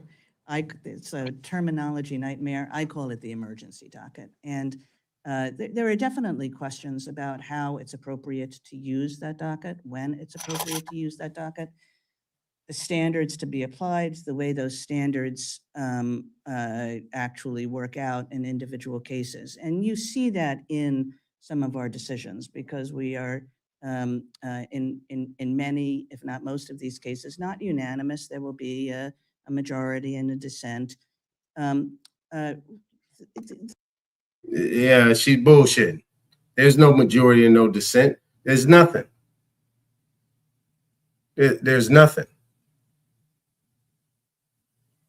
Because if you're in those, if you're talking about those emergency things where she's flipping it around and she's lying or she's hiding something, so she's telling half truth or whatever. Half truth is a full lie. So these aren't even coming back with any majority decisions or nothing. These are done by clerks. Yep, I said it. They're done by clerks. They're not done by justices. Even on the 9th Circuit, on the appellate level, before you get to the Supreme Court, these things are done by panels from retired justices. The reason I think it's probably not appropriate, at least not now, to call it the shadow docket is because we have done, I think, a better job in the recent past of where appropriate, and it's not always appropriate, but where appropriate, explaining ourselves, at least to a moderate degree. So I think if you had asked me this question a year ago, I might have said that there were some cases, and in fact I did say, I had said in some public events that there were some cases where we did so little explanation of what lay behind our order that lower courts had a great deal of difficulty trying to figure out what that order was. Exactly. So now she went back and said, explanation. You ain't giving no explanation. You're just denying it. Saying something about the merits of the case. Were we saying something about who had standing to contest the merits? Were we saying something about appropriate remedies? Nobody knew. I don't think that that's so much a problem anymore. I think that as we've gotten more experienced in these constant requests that are coming to us about requests for emergency relief, that we better recognize that at least sometimes there is a need for additional information. And we have issued opinions and sometimes majority and dissenting opinions accordingly. Thank you very much. Thank you. The chair now recognizes Mr. Amadei for any questions he may have. Thank you, Mr. Chairman. To provide some context, obviously security is probably rightfully so at the top of the pyramid as we discuss the court and its budget. How's business? I mean, you know, anybody know where you are? Anybody filing this, that? And you've kind of touched on a little bit in. With Justice Kagan and Congressman Amadei, it would appear that these are the court statistics. In 2006, there were 10,256 total cases. In term 2024, 45, almost 4,600 cases. So it is about a 55% decline. I have to imagine in analyzing that. This is in petitions, are we talking about? So that it may be that what happens there is the interim shadow, whatever document. Extraordinary. She said emergency. Extraordinary, that's the other word. When you're doing like a writ of mandamus, writ of prohibition, and/or writ of prohibition, those are what you call extraordinary writs. We're talking about here, that may be a part of that. So that there has been, in a fewer cases than you pointed out that have happened in prior decades. And then the issue of staffing is how commensurate is then the staffing to what the case is. But let me just, and I won't get into this, but in terms of, there's always the view out there of what about cameras in the court, so we have them everywhere here. But as members of Congress. Is that good or bad? Okay, I'll take a breath on that. No, it's. I'm sorry, I didn't mean to turn it around. No, what you were very good. It's very good. It's called transparency. Anyway, my questions. As members of Congress, we follow very strict gift and ethics rules. We're not allowed to accept any gift if it's over $50 at one time, and there's a total value is more than $100 in a calendar year from any individual. There are exceptions and an entire committee. We have an ethics committee that decides whether a trip or a gift is allowed. But as justices of the Supreme Court, you can and do accept these gifts without any committee or without hesitation, or maybe there's hesitation, but in any case, you can accept these gifts. The Supreme Court does not have a gift ban or a binding code of ethics. I know in 2023, a voluntary code of ethics was adopted, but it is entirely self-policing without any mechanism for enforcement. It is more permissive than the code that applies to all other federal judges. And just in full transparency, I strongly support Ranking Member Raskin's High Court gift ban, which would bring the Supreme Court justices' rules in line with the rest of the federal government. Based on the financial disclosures available for the justices, tickets and trips have exceeded this threshold of the which is in the voluntary code. This last year. So a couple of questions from this. Is this a time to make this a requirement instead of a suggestion? That's my first question. You want me to do gifts? Ranking Member Delora, I would be happy to address the question about gifts. The court follows the restrictions of the Judicial Conference of the United States applicable to all judges with respect to gifts, and we are not. There are restrictions on our ability to accept gifts. We're not permitted to accept gifts with, some nuances and some exceptions from litigants before the court. And any gifts that we do accept, this is by statute. There's a statutory limit on reporting that requires reporting of any gift. I think that the limit is about $500 right now. You would know they would be on our financial disclosures because we have to disclose that. So with respect to gifts, we do have constraints, and we do have our in-house counsel. I mean, anytime I have any question about how the code applies to a particular circumstance, I always call him. Did you want to address enforceability? You know, on the code of conduct, as you noted, we, the 9 justices all agreed to a code of conduct. It's specifically geared towards the Supreme Court. As you also noted, there is a question about enforceability. And right now, the mechanism has no enforceability system. And this is something on which various people have spoken in the past. And you know, I've made my views known in the past, which is that I think we should work hard to try to figure out some enforcement system. I couldn't make our most recent informal conversation, but I remember a few years back, you both were very generous with your time, and I really appreciated that discussion. So thank you both for that. I think there's no question that any of us, there should be no partisan difference in wanting to make sure everyone's secure. We have our own challenges, as you've heard. I think holidays seem to bring it out for at least members of Congress, or in my area. At Christmas time, we had bomb sniffing dogs. I was wondering if I was going to start having to have treats out there for them if they're going to be coming that often. My brother's a judge in Milwaukee County. There's a court trial over someone who had threatened his life via phantom family court. So, you know, I'm glad you're here to talk about those security concerns, but I think hopefully you can tell we're like one party right now when it comes to this and making sure that you have that security.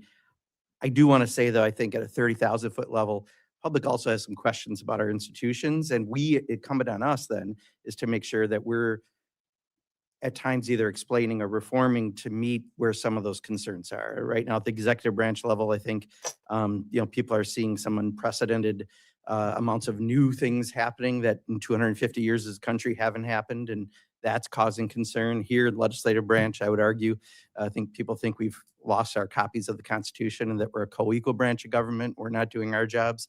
But I think when it comes to your branch, specifically the 2 areas I hear the most, and I do a lot of town halls, are the shadow docket or emergency interim docket, and then the issue around code of conduct. But shadow docket's one I really like.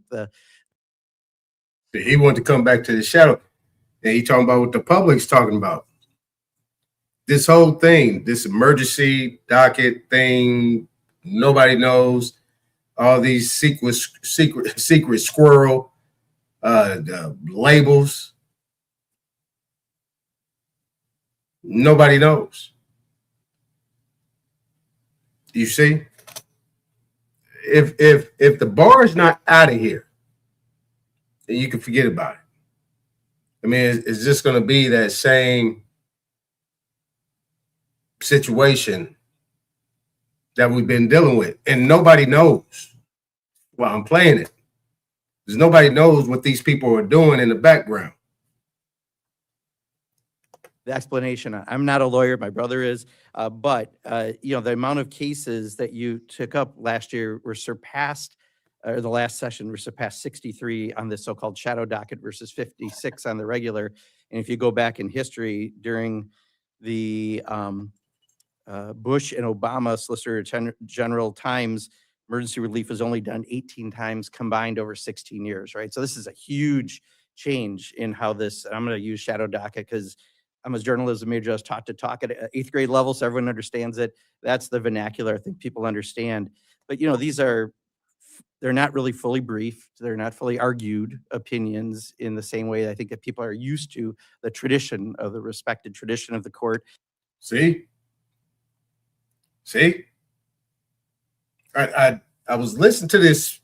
I was just fast forwarding it, and I was like, he was touching on some of the things. So what he's saying is they're doing things in the Supreme Court based on selection of what they think is going to get them attention, the popular type of things. This is why Trump stuff is very popular. They're going on some of these other type of cases dealing with these prior voter rights and all this naturalization, Roe v. Wade. All these things are popular type of issues and topics that's going to get them some attention. Me or any of you bringing in a claim ain't popular. We're nobodies to them. And it's something that can change the trajectory. And what they know, like I said previously, is that changes precedent here. It's going to get flooded. Now, what a lot of people don't know is if you're not really into it, is you got all these class action suits and all these things that need to be paid out by a lot of this stuff that they're doing quietly. See, and this is the other stuff, the shadow stuff that they're picking up and not telling anybody and not making it public. You see what I'm saying? As well as the stuff that they're not picking up. And then they drop it into a miscellaneous, what do you say? A miscellaneous category. To where you just, so once, and this is what the clerks are doing. They're dropping it based on what they're saying. Oh, yeah, okay, these people ain't got no attorney. So, you know what we can do? We just drop it in the miscellaneous and then let that shit fall through the cracks. Let it sit for a little bit. And then we will bring it back around because it's miscellaneous. The justices probably might ignore it because they're saying right here that is something that really hasn't been really claimed, or the relief hasn't been clear, but is basically saying the relief hasn't been clear based on the clerk, what they're doing.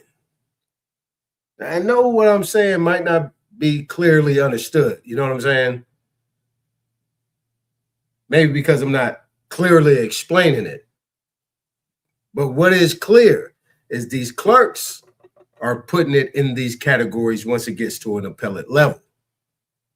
And when it gets to the Supreme, once it gets to that appellate level, because that's what the Supreme Court is. The Supreme Court is nothing but the final appeal based on the lower level courts. They're unsigned, usually emergency orders, but in the same way I think that people are used to. That's the vernacular I think people understand. But, you know, they're not really fully briefed. They're not fully argued opinions in the same way I think that people are used to the tradition of the respected tradition of the court. They're unsigned, usually emergency orders, but that definition of what's an emergency certainly seems to have changed given the number of cases. It usually was elections or like someone was on death row when you dealt with this. And now it's about whether trans people can serve in the military or cases that may not be seen by the public in the same way. So my question is just help me understand this. Here, there's, I have a podcast and we had a conversation on this with an expert one time, and they said a few suggestions they had. And let me run this by you. And if you just talk a little more about this so I can understand why the cases have gone up so much. You know, they suggested things like restoring more mandatory jurisdiction to the court so that you're not maybe cherry picking in some ways, empowering lower courts to seek guidance from you ahead of time. So maybe sometimes that could take care of things. An inspector general for the judiciary.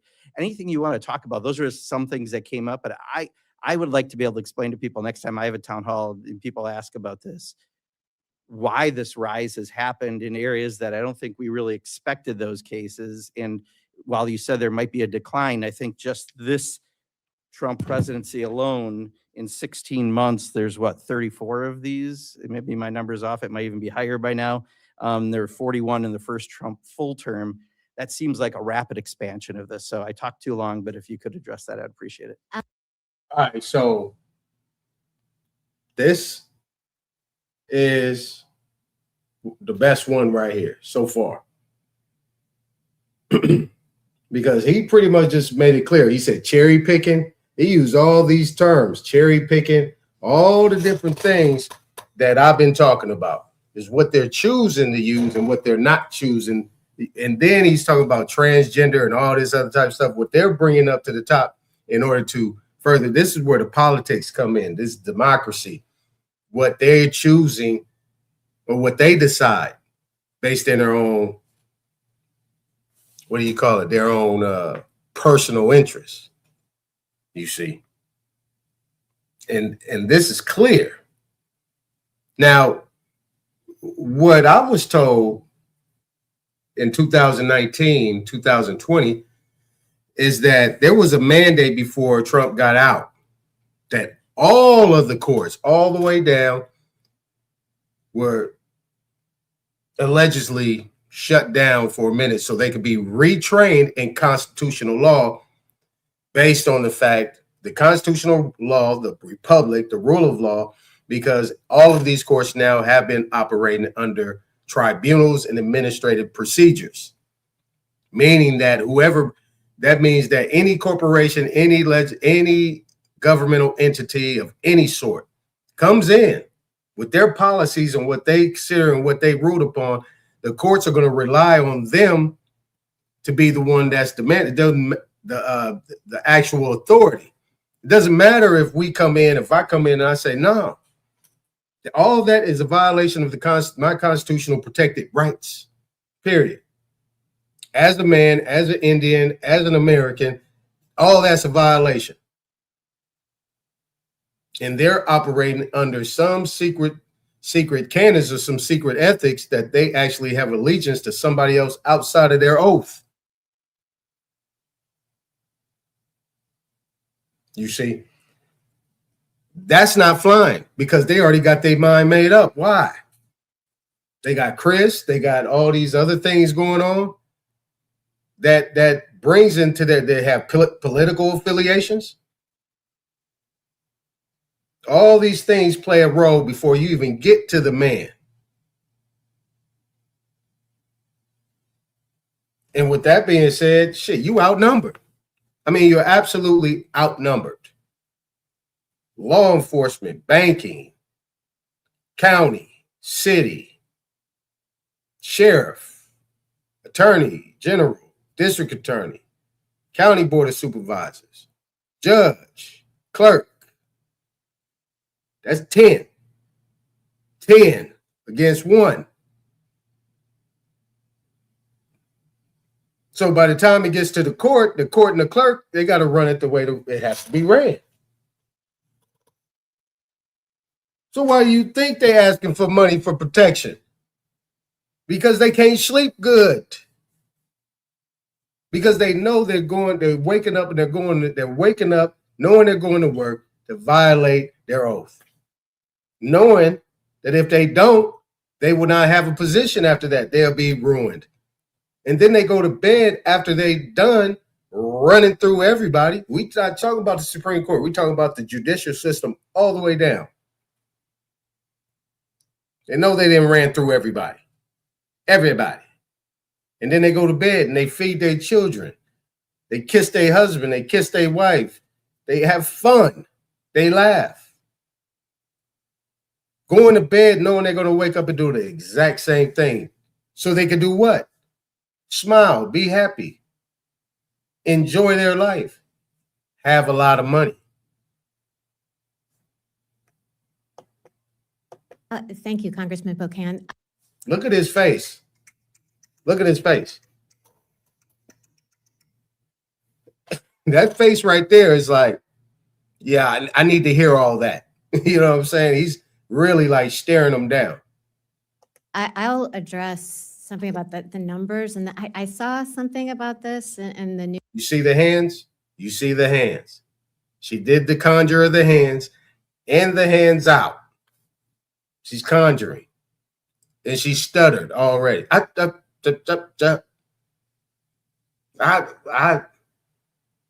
I've seen something. You see how these people just play dumb? They just play dumb. Like, I don't know what you're talking about. It's just, we got all these things going on. It's like, well, how about you quit? You can't stand the heat.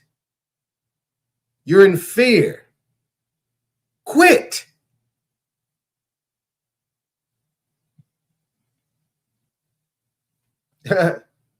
That's simple. But the only thing this guy didn't say also, and ain't nobody say yet, why are you here begging for protection? I was hoping somebody just said it outright. Why are you here begging for protection? And you have a duty to protect the people. You've taken an oath to defend that. So you defend that with your life. You're not going to be able to defend that in a skirt and some beads on your neck, looking like you have your head done and all that stuff. What are you going to defend? How are you going to do that? How are you going to be able to go outside after you're done doing what you're doing and stand on what you're standing on? Why are you running to us, asking us for money? Yeah. News in the last couple of days, I'd have to sit down to figure out the numbers.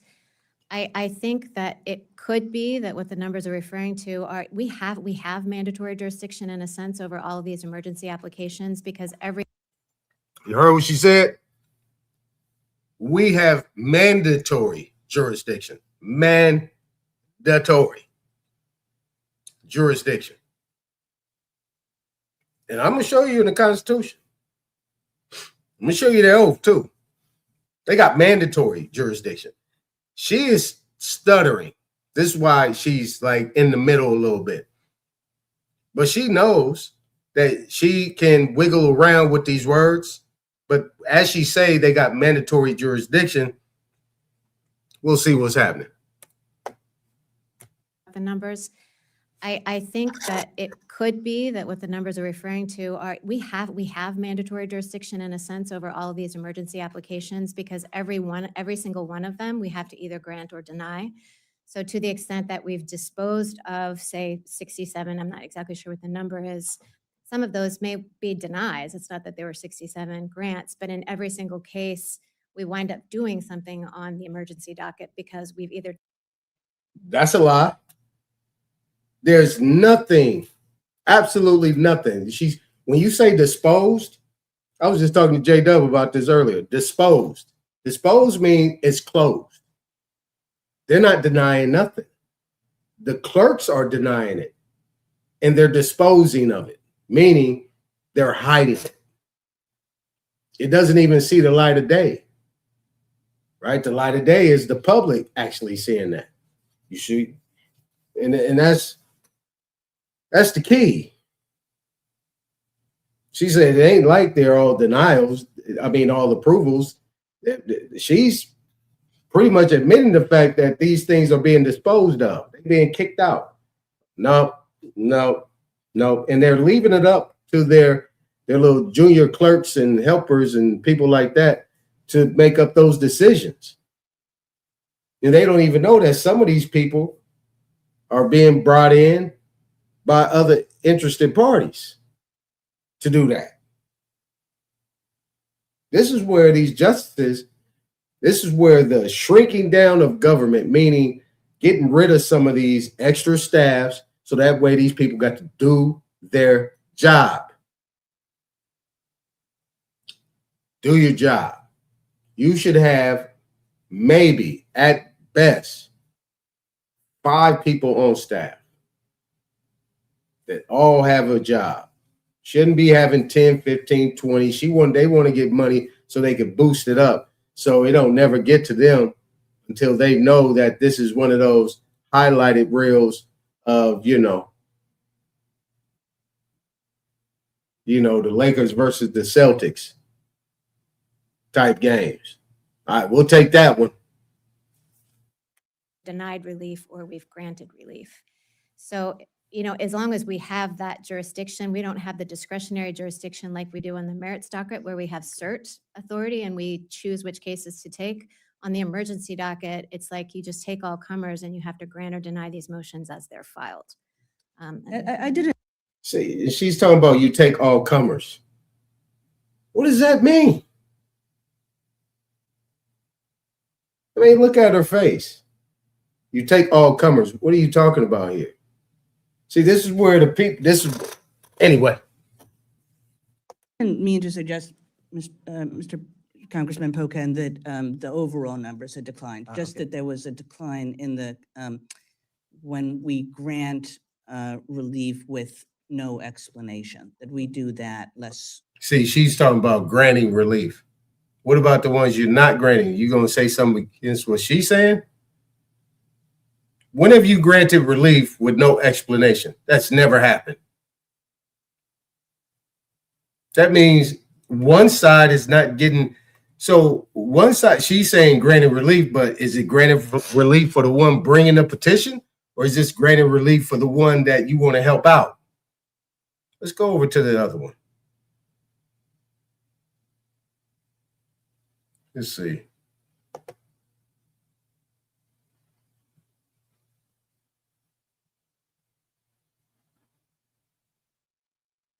Hold on, is this the guy?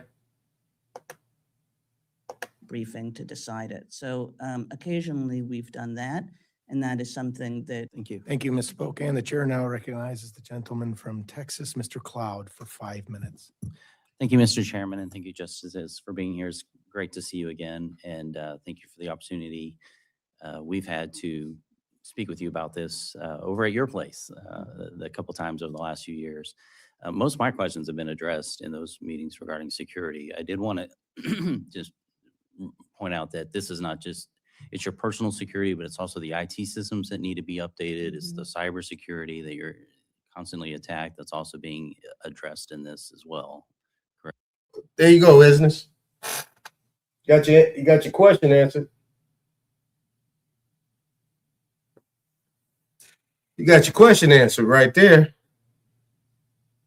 So it just says IT, cybersecurity. I think you already got your question answered right there. Is now you saying, so are they saying that they are not working? It sounds like they're not working. That's what it sounds like to me. Sound like they're not working. It sounds like that the clerks is doing all the work, and they pick up. They say, okay, you know, Trump, we taking those. Any of these, we're taking those because they're being instructed. They're being instructed, and they're going to say it at the end. This is what I did catch. Correct. Correct. The cybersecurity attacks have been up, by magnitudes year after year. AI is, and the rapid advancement of AI. Now recognize the gentle lady from Washington, Mrs. Thank you, Mr. Chair, and thank you both so much for being here. Here we go. One of my concerns. I'll recognize Mr. Edwards for his question. Thank you for being with us this morning because we're running. Does the court's IT budget include funding for AI-assisted legal research or document review tools? And if so, what safeguards are in place to maintain confidentiality? I don't think that our review budget, that our budget includes. Thank you, Chairman Joyce and Ranking Member. I think it's this one. And thank you for the justices for coming today. Really appreciate that. I do want to set the record straight as we begin, though. While we all love hearings before we vote on the appropriation bills, we have a very aggressive schedule for these appropriation bills. The chairman's objective was to finish them all before the end of June. We actually got them done by mid-June. That facilitated the need for rapidity and trying to make sure that we got as much information as possible. Part of that included coming to the Supreme Court on March 5th, and we discussed many of these things. This was a bipartisan effort to go with your invitation to come and hear your budgetary needs. And so I appreciate that endeavor. I appreciate the members of this subcommittee who did go across the street to hear your concerns. And we heard some very disturbing deficiencies. And while we can't talk about all those in this public setting today, please know that those are noted. Those were included in the consideration for the appropriations bill that we did complete. And one of the issues that came up was the need for a security entrance for the Supreme Court building. Justice Kagan, could you describe what this will look like and about people coming into the building right now before they've been checked, essentially, and only being checked? There you go, business. That's another one. That's another one. Coming into the building. All right. You know what you're talking about. When they're in the building, and we're concerned as well with. This is not the one. The ability to enter. That was a good one, though. But yeah, I'm looking for the guy. For cars to enter, we've actually gone a significant. the upgraded security that has been requested, and I think Congress will be responding to services. And for example, you contract with the Chertoff Group since 2018. The services it's provided include consultation on protecting your homes, on review of the Dobbs leak investigation that was conducted by the Marshal's Office. In addition, the individuals who man the magnetometers at the court entrance are not members of the Supreme Court Police, but they work for an outside firm. And each of these contracts can run into the millions of dollars, yet the court does not have the same contracting obligations under federal law that other parts of the government do. In the interest of transparency, would the court consider publicly listing any contract that it has with an outside firm, security or otherwise, whose annual value is greater than $1 million? I think we have, Justice Barrett and I have not considered that question or addressed that question. So I think we would need to go back and take it to people who have thought about that issue more. Okay. All right, but let me switch to another more policy-driven concern. As of July 10th of this year, 75% of President Trump's appointees to the circuit and district court judgeships over the combined course of his first term and the current term have been men. Additionally, 84% of the appointees have to see you on March 5th at the court, and we appreciate you being here today. Justice Kagan, thank you for your warm comments on Senator Grant. Okay, here it is. I think this is it. I, like many Americans, watched your interaction with him during your confirmation hearing. It was a good moment of bipartisan candor, one that we don't have enough of in this town, and I want to say thanks for not only that exchange, but for your opening remarks that addressed his commitment to service to our great country. I want to discuss some of the budget requests, and you're asking for $89 million for security, including 24/7 protection, additional protective personnel, and cybersecurity enhancements. Justice Barrett. There it is. 89 million. 89 million. So they want more money. So obviously the guy before him said, wait a minute, you already got people there, they're paying millions of dollars for these people. Where are you getting that money from? You see what I'm saying? Can you briefly and broadly express how the change in the threat environment has necessitated that higher level of investment by the Congress? I think it's because, when Why do you use the word investment? When I was a law clerk, Justice Scalia did not have protection all the time. Justice Kagan mentioned she didn't have it when she began, but now the threats are constant and they're always there. So what?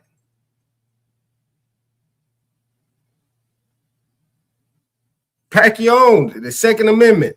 Pack your own. Pay for your own protection. If you think you need to be protected, if you think you're doing the right thing, what are you worried about? Obviously, you guys aren't doing the right thing. And so it's necessary now in daily activities. Unfortunately, I honestly feel like if for the sake of my privacy, I wish it weren't so. But it's necessary for. What are you doing privacy? What are you worried about privacy? You're a public official. You have no privacy, but in your house. You are a public official, just like Trump, shake hands and kiss babies. That's what he's supposed to do. That's what you're supposed to do. Just because he's the president and commander-in-chief, he's no different than you. Remember, it's a balance of powers. 1, 2, and 3. Balance. You're worried about protecting your own self and you being held to a different standard because what? You're a woman? You are a public official.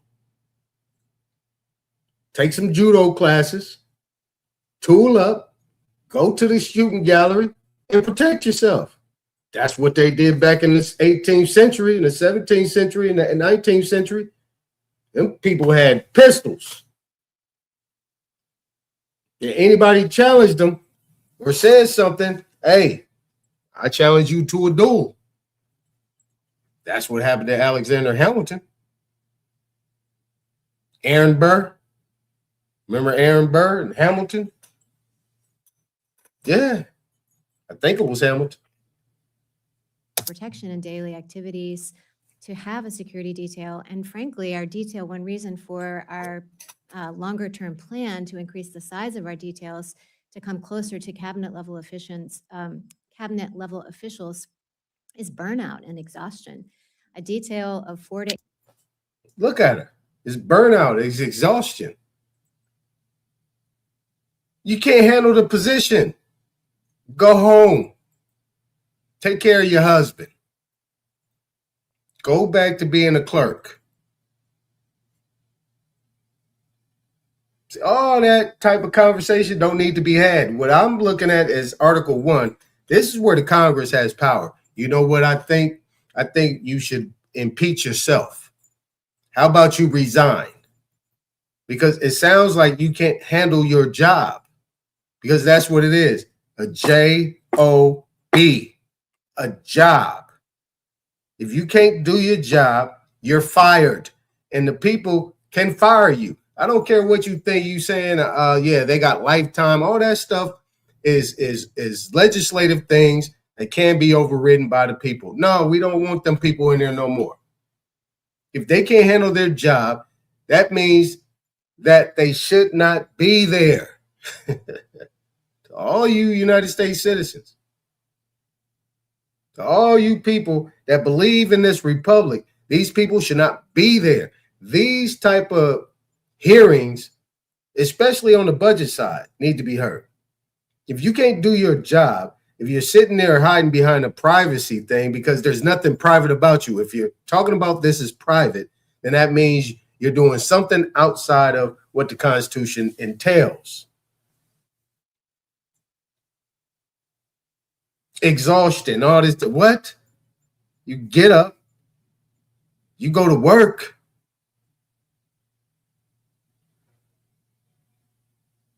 I mean, the bottom line is, I mean, we got a bunch of people that wasn't in what we call official capacity that went out there and risked their life every single day. Our people, and guess what happened to them? They got taken out. And guess what you guys did? Nothing. You did nothing behind that. On top of that, even one of your so-called own people, Trump, they've been trying to take him out umpteen times, and he's still out there.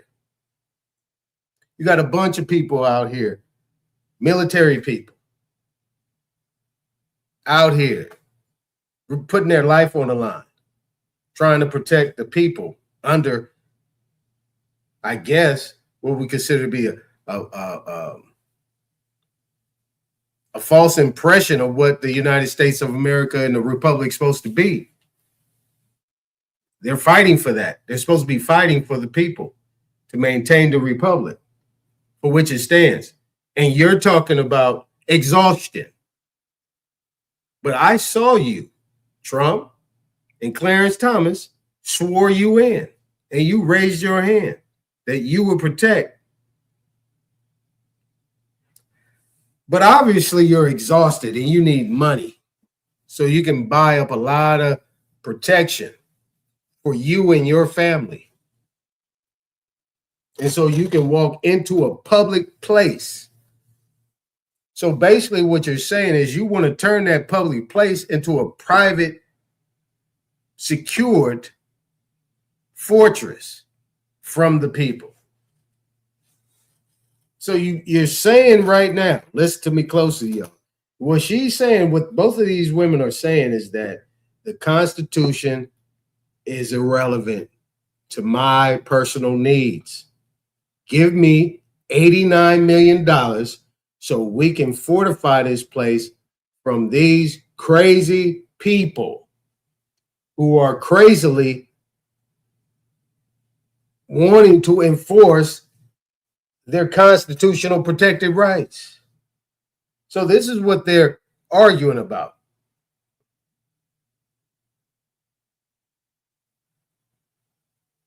This is all this shadow stuff that they're talking about, these emergency things they're talking about. All of these things are people bringing their cases without attorneys.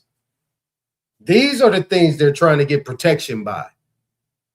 So now they'll know who these people are, and as soon as they hit that door, they'll be automatically shadow banned, period. It ain't these other people that they've been mentioning, all the LGBs and the trans stuff and, you know, all this other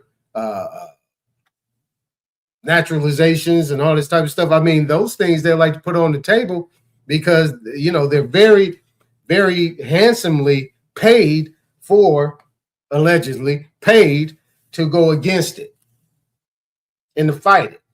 They did their job. They can do that because it's something that is popular. Popular. You know what I'm saying? But any man or woman coming up in there trying to fight for their own rights without an attorney and exerting that and being able to do it, nah, they got to go. Run that out. And these people are probably sitting there. Everybody, they probably sitting there knocking on them doors all day long and knocking on the door to get in. And when they in, they over there trying to knock on them chambers like, hey, where's my case at? Why did you deny my case?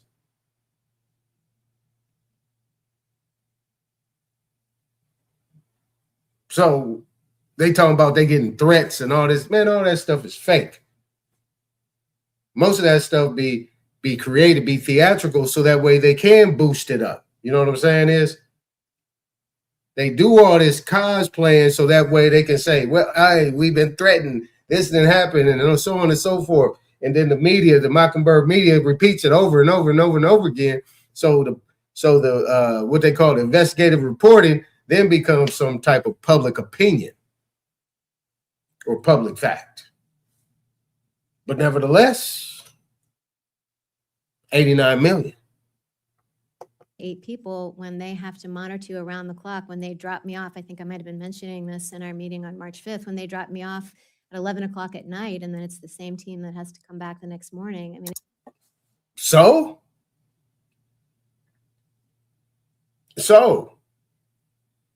what? That's your prerogative.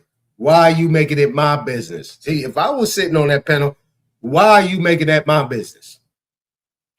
Why do you want us to pay you to protect you from the people? That's my question. Why are you wanting us to give y'all $89 million to protect yourself from the people? I don't see Clarence Thomas over here asking. I see you 2 women coming up here asking. And you guys are both suspect.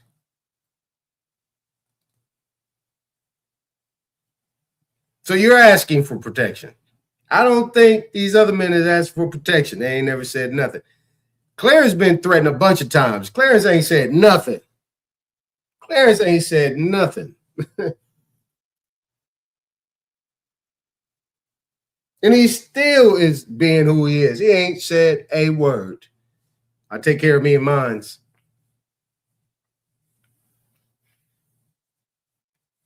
Yeah. This is what I'm talking about. People like, oh, Clarence Thomas, cool. Uh-huh. Right. Politics. it's just a lot of hours. Thank you. Your feedback then and now is very instructive for this. May I add just a bit? Of course. You know, this began in part because of Congress, and it began in about 2016, I think, was 2016. when Justice Scalia died, and he died in a place in Texas, and there were no security people in the immediate area. I think the nearest were a couple of hours away, the nearest marshals. And we're very grateful because Congressman Issa and Congressman Cummings came to visit the court, and they were doing an investigation, you mentioned, of the Secret Service, and they were doing one at the time. And that required that they look at different institutions and departments, security personnel, and they came over to the court and they said to the Chief Justice, this was how the Chief described it to us, they said kind of like, we think you're crazy. That you have less security than the director of the Office of Personnel Management does. The link is in the chat. Derek, come up. I put this in. The link is in the chat. And we think that you have to do better. And that was really the start when Congressman Issa and Congressman Cummings came to the Chief Justice, and the Chief Justice reported to us. And we were a little bit like, do we really? Because it's easier living life without security than living life with security. But we started, and we started slowly, incrementally, carefully, making sure that we balanced all the necessary factors. Then, of course, the Dobbs leak happened. The link is also pinned. And that really increased the urgency of the entire thing. But we've been working on this now for about a decade, and actually, I think, are grateful to Congress for coming to us and saying you have to up your game in this area. And there's still more work to do in this area. You have to up your game. I think that both. This is what I'm saying. To me, it's funny. See, you card carrying United States citizens and believing in this republic that is actually going on. You're about to watch this. Sides of the aisle take your security seriously. Justice Kagan, you mentioned earlier in your testimony the wanting to decrease your reliance on the U.S. Marshals and increase your reliance on your own court police. Can you describe the impetus behind that dichotomy? Yeah, nothing against the U.S. Marshals who do a terrific job, but I think this allows us to whenever we have to make a policy decision about how to use our security personnel, it's our policy decision. We don't have to convince anybody else. And you heard that. Now look at her. See, she looking over to the left. He over there. She looking this way. We want to make up our own policy decisions on how we do it. But who you asking for money? Congress. You asking the legislature to give you money, but you want to make up your own decisions. You want to be able to set your own policies. See, this is not balance of powers. This is not the republic. This is not what is going on. They want their own money. They want to weaponize. They want their own law enforcement. They want their own gun. But he's asking them he asked her a key question. The marshals are in control of that courthouse. They secure that courthouse. The marshals.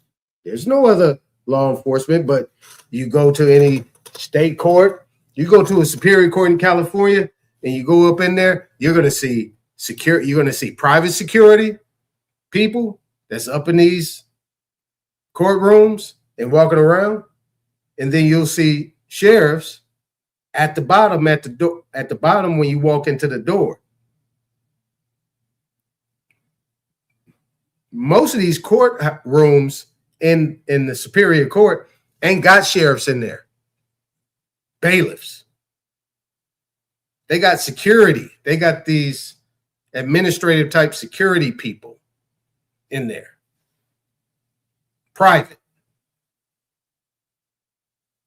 See what I'm saying? And what several members have suggested, I think, is absolutely true, that you want a completely stable workforce, so people who are providing you with security really know you. And to the extent that we're relying on the Marshal Service, they're coming, they're going, they have other responsibilities. They probably won't be committed to an individual justice or to the court full time. I think I agree with your point. You should have a separation of powers in your own autonomy and your own security, and we should want to empower you to do that. Very briefly, in the world of finance. But that ain't got nothing to do with that. You bringing in guns and all that type of stuff, that ain't got nothing to do with the separation of powers. The separation of powers is dealing with one article not trespassing on another article. They all work in unison and they all come together, and they're not supposed to be encroached upon by the other article. That's it. They ain't got nothing to do with security and enforcement. Security guards and enforcement ain't got nothing to do with that. Y'all protection ain't got nothing to do with that. You don't get money for that. That is taxpayer money. That is money from the taxpayers that comes to Congress. Well, actually comes through the executive, really, through the Treasury for the collection. And then is to be dispersed back out to the people for roads, garbage, waterways, anything that needs to do for the public domain. That's what people are supposed to be paying taxes for, right? That means your utilities, all your bills, that's tax. That's all taxation. But there's no taxation without representation.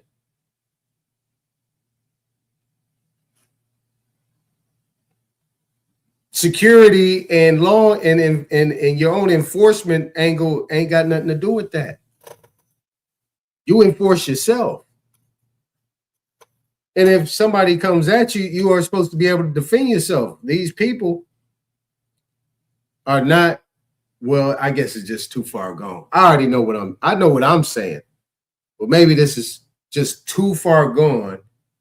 And like this guy is actually kind of cracking on him. He's like making a joke out of her. It's like, yeah, this separation of powers. Yeah, you got a right to so on and so forth. Yeah. But at the end of the day, you're asking us for money.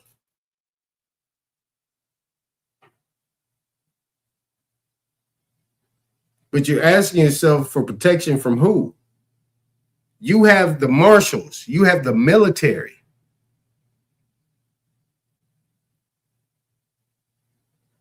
That is your protection. The enforcement, the protection of the United States of America is the Army, the Marines, the Air Force, the Navy.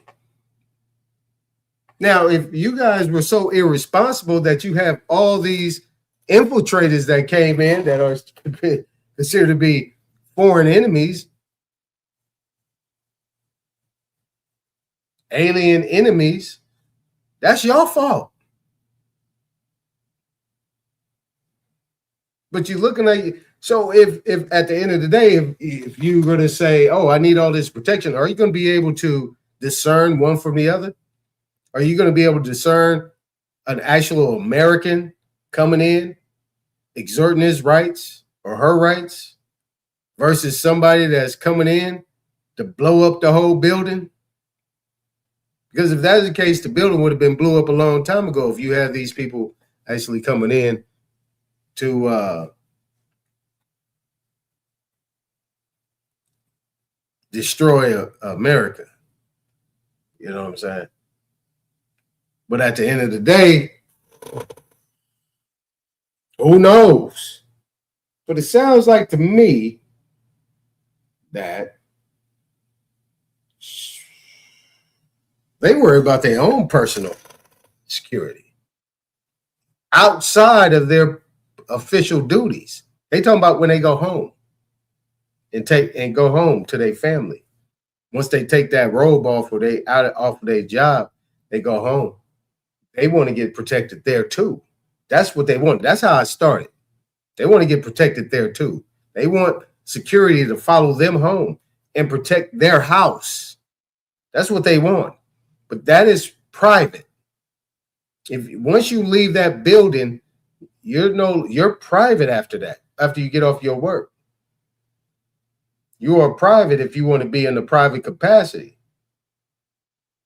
You're private. You don't get security 24/7 at your house. Because then you're saying you're not a part of the people.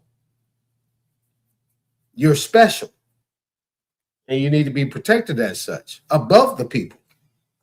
I don't see anybody that is the people getting 24/7 protection right in front of their house. You're going to have to make a call. 911. or you got to have full artillery to protect your home. Cameras and everything. Night budgeting, as you do more of one thing, you by necessity often do less of one thing, and we're right to consider doing more with respect to your security.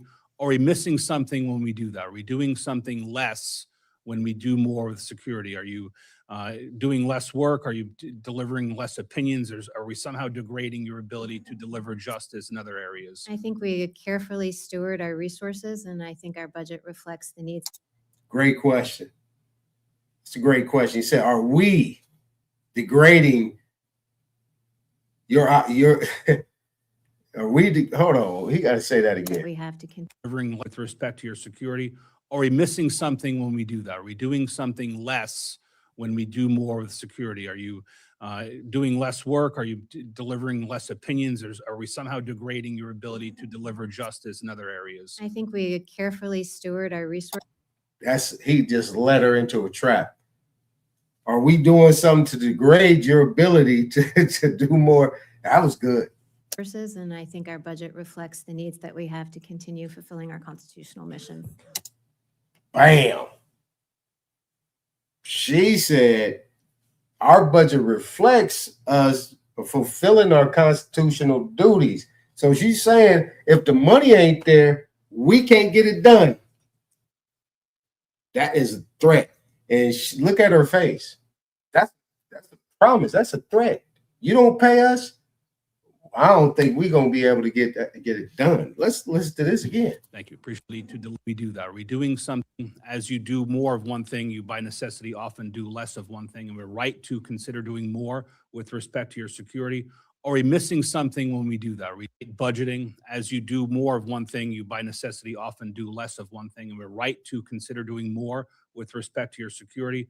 Are we missing something when we do that? Are we doing something less when we do more with security? Are you doing less work? Are you delivering less opinions? Or are we somehow degrading your ability to deliver justice in other areas? I think we carefully steward our resources, and I think our budget reflects the needs that we have to continue fulfilling our constitutional mission.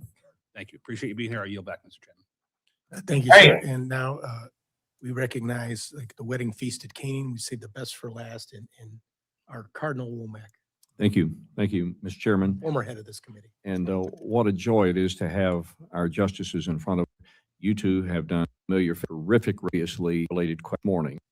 Of young driven court, complete. I think I would say to the young people in this audience and the young people everywhere, what is just true of our democracy, that Our democracy. Our democracy. Okay. All right, hold on. I'm gonna go get my Black's Law real quick. I'm gonna go get my Black's Law. I'm gonna go get my Black's Law. Hold on. Let me go get it. Let's go get it. There you go. All right. it rests in their hands. And how we function as a country going forward is in large measure up to them. And that they should take all the opportunities that they can to learn about our country and to learn about its history and to learn about our governmental institutions, and then to figure out how they can do better and leave the world a better place than they found it. And I think that I am optimistic that this generation of people will do just that. She holding on to that microphone. Look at her. Justice Barrett. Here. I agree with everything Justice Kagan said. And I would add that I am heartened that so many young people are here and waiting in the line to want to see this hearing, because I think it shows engagement in our democratic process. And I think what they have seen is a really democratic process, constructive bipartisan effort in this hearing to bipartisan address these issues. And I hope they see that in the court's work. We work hard to, disagree well when we disagree, and we agree a lot of the time. And I think that kind of constructive engagement and not just throwing your hands up and saying, I'm not going to deal with people with whom I disagree, is what we need to move forward. Great advice. Thank you for the great courtesies you've extended. Yes, that's a 9-0, and that's pretty rare, but that's a 9-0 decision. Thank you for the many courtesies you. All right, so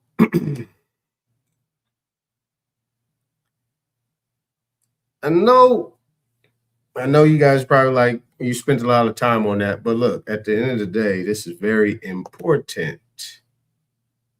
You're not in the back, D-Cop. I don't see you nowhere. This is very important here because the one issue that we have is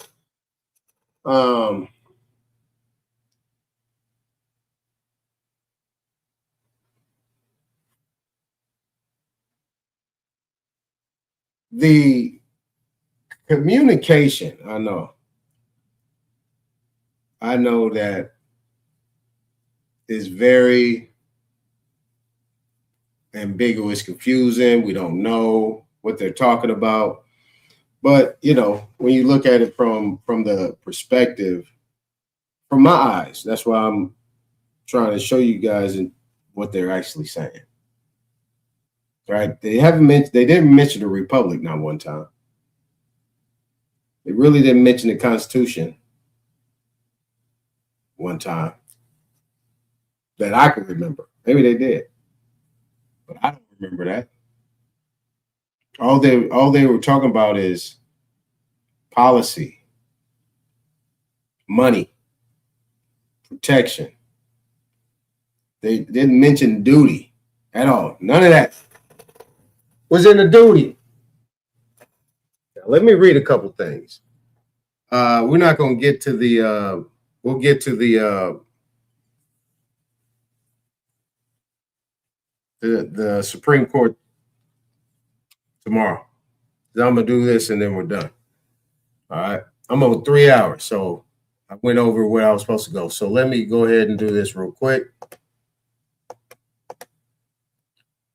All right. Let's go entire screen.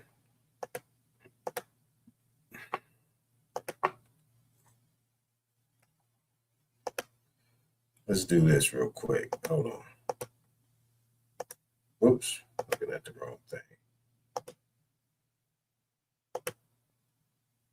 Let me do that. I like that background. That background that I just had is too dang on bright. It's blocking. All right, so look, we're going to go right here, democracy. Remember, I already showed you mobocracy. I'm going to show you that in a minute too as well. We're going to go right there to democracy. Let's go to democracy. Let's go democracy. Because they just said our democracy. Okay, so she said democratic process, right? So democratic, of or pertaining to democracy or to a political party. See, they're talking about politics right here, guys. Be clear. Don't be confused about democracy or democratic process and all that type of stuff. What she's talking about is politics. Of or pertaining to democracy or to a political party called democratic, particularly in the United States. The Democratic Party, which succeeded the anti-federalist or Republican Party, succeeded the anti-federalist or Republican Party. See, a lot of people don't know the Democratic Party today was formerly Republican Party. You see, they say, well, Abraham Lincoln was a Republican, but the Abraham Lincoln Republican Party is now the Democratic Party, if I'm not mistaken. And then you had the ones that was the anti-federalists, right? So you had these federalists that were out here, right? The Federalist Papers, all that actually is the one that pretty much set those standards, is what I was reading off. Well, not reading off, but what the guy was talking about. What was that? James Madison, Federalist Papers? Forgot. But he was actually talking about he was the one that was explaining why the Supreme Court has original jurisdiction if the state is the one that is the primary interested party. Do you expect the state to go against the state? Absolutely not. But if you see right here, they're talking democratic and democracy. So what they're saying is everything they're talking about is from a political standpoint. Article 1 deals with politics. Article 1. All that is policy, politics, policy. Okay? All of that deals with money. It deals with money. It deals with all type of what you would call colorable things. Right? The executive branch enforces, not policy, but it enforces the rights of the people.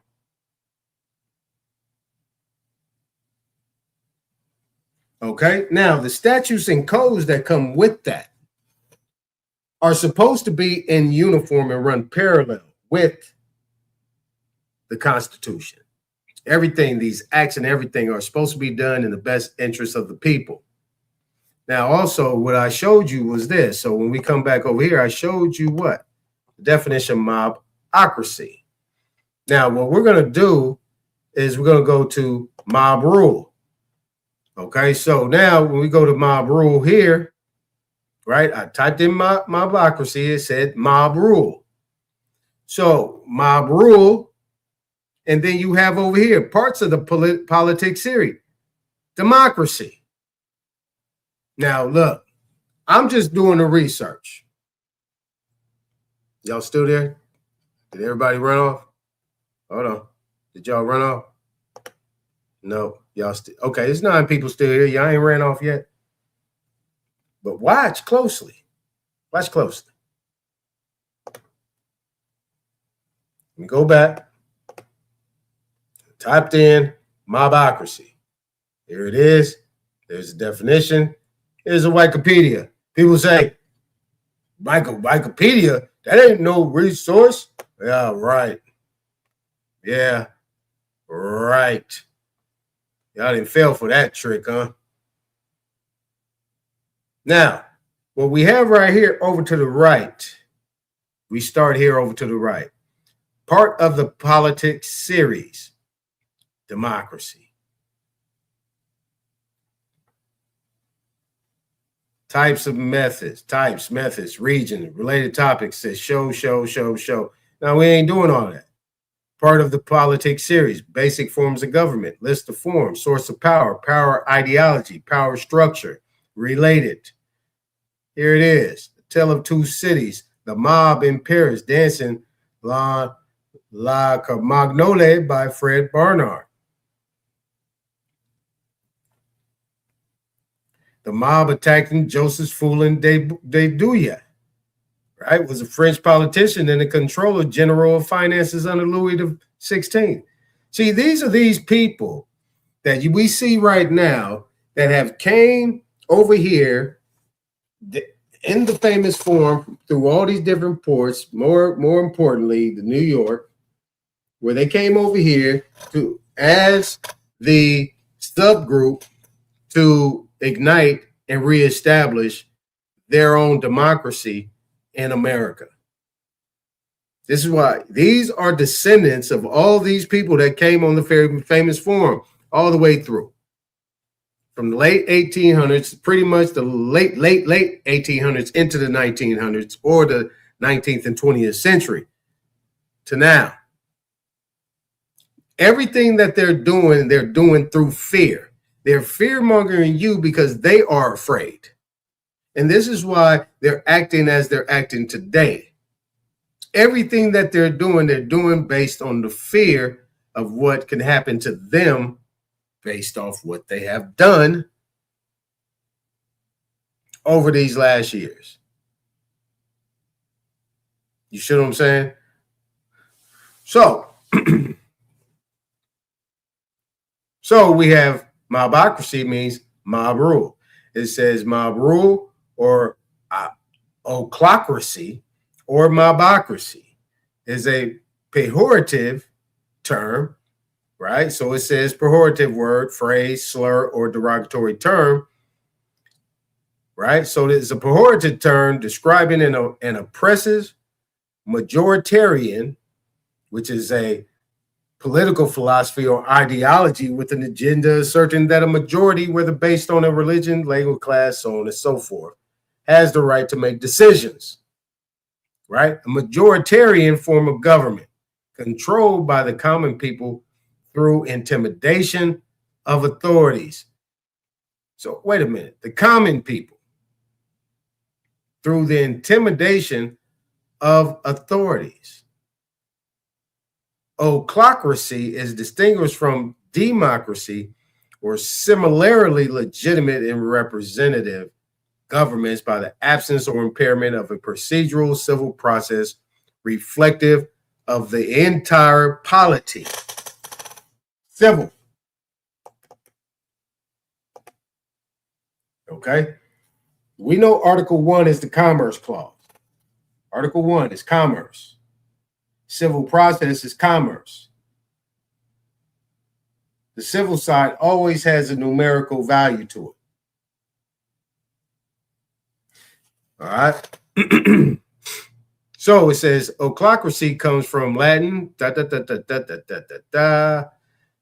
mass, mob, or common people. So you could say, well, who are these common people? Well, these common people are these people that you're actually seeing right now, right in front of us. We just watched. These are common people. But these same common people have now found a way to control government in America. These same common people, because they were common people. If you look at all the things, Leave It to Beaver, all these are common people. These people was not on the level of our people. Our people were very were and are very extravagant people. Very controlling, very dominant, very strong, very forceful, very intuitive, very cognizant, very multifaceted in everything that they do. These people are slow.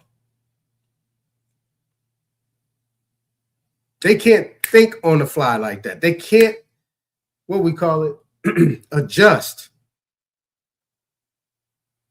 They can't, what is that thing called when you do it? It's called,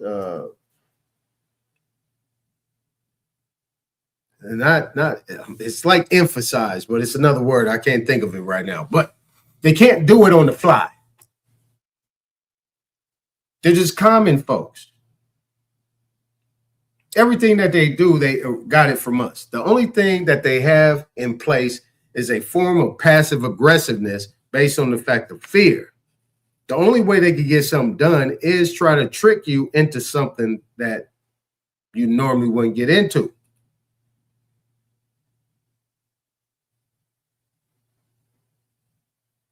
And they travel in packs.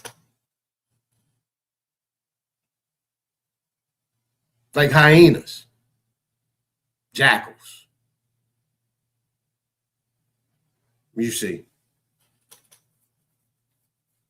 Now, under the circumstances, this is not a knock, this is a fact. They make statements like we're lazy and we lazy. Right. But under the circumstances, this was what happened at a certain time. They had to get deputized, create militias in order. That's what militias is all about. They had to create these militias, get deputized, and get protection in order to come against us. And when they did it sneakingly. They was catching us slipping. And then next thing you know, you got this mass crowd coming against us. Just the same thing they did in all our communities during the 1900s, early 20th century, first 20 years. First 30, 40 years, actually the first 20, 30, 40 years, there was an all-out war they had against us. And the local governments was creating militias in order to get us out of position. Where you think gangbanging came from? Now, nevertheless, here you go. Now, this same thing, like you said, I'm looking at it right here. It's Greek. You have these mobs. You have these things that was taking place. Why you think these people that came over from Europe that were dark-skinned, white, light chocolate, milk chocolate, and dark chocolate came back over here? Because they was taken over by mobs, canines with dogs. And then these people came over here. Guess what? They was followed. Now, we have this mobocracy going on here, but these are common people that rose up, what they call with picks and forks, shovels and stuff like that. So we're clear on this part, right? So you know this rule is something that we can see right now because they're talking about their democracy, their democratic process. This is what they're talking about right here. Okay. Now, when we get over here to, wait a minute. Now, this is 28 USC subsection 453, oaths of justices and judges. Let's see if we can define this properly. And let's see what we see and what we don't see. It says, each justice or judge of the United States shall take the following oath or affirmation before performing the duties of his office or hers. There's two women there. I, Amy Coney Barrett, I, Elena Kagan, do solemnly swear or affirm that I will administer justice without respect to persons and do equal right to the poor and to the rich, and that I will faithfully and impartially discharge and perform all the duties incumbent upon me as justice or judge under the Constitution and laws of the United States. So help me God. See where these notes come from. All right. Here we go.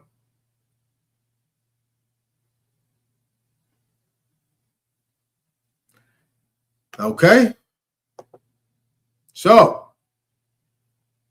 what do we don't see? Democracy. What we also don't see? Politics. What we don't see as well? Democratic process. That's your oath. All right, so we'll come over here. It says in section 2, the judicial power shall extend to all cases in law and equity.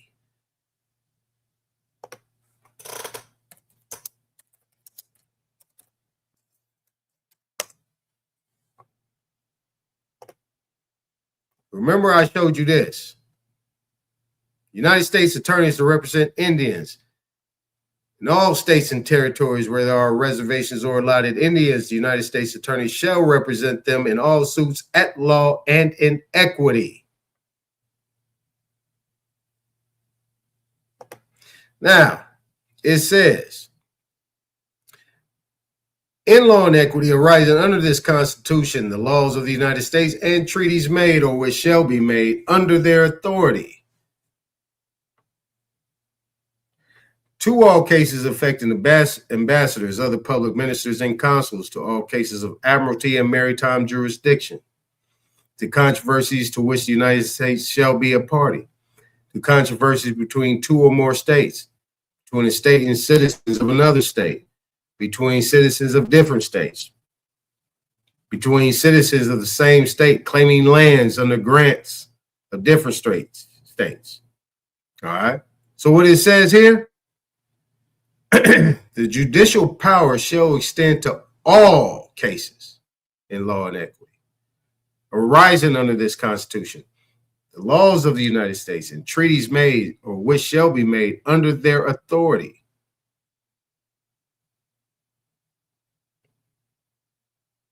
In all cases affecting ambassadors, other public ministers, and consuls, in those which a state shall be a party, the Supreme Court shall have original jurisdiction.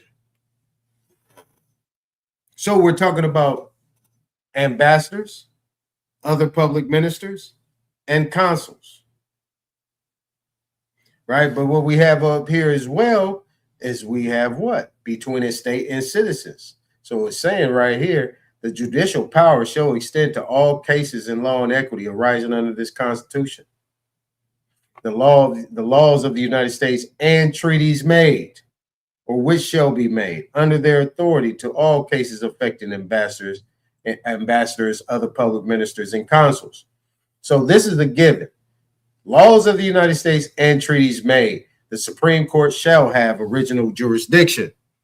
And Amy Coney Barrett said that. See, she was being careful. You see what I'm saying? Kagan is just sloppy. She was just pretty much telling on herself. In all other cases, facts mentioned, the Supreme Court shall have appellate jurisdiction, both as law and fact. So we're talking about, what are we talking about? Talking about corporations, law and fact, with such exceptions and under such regulations as the Congress shall make.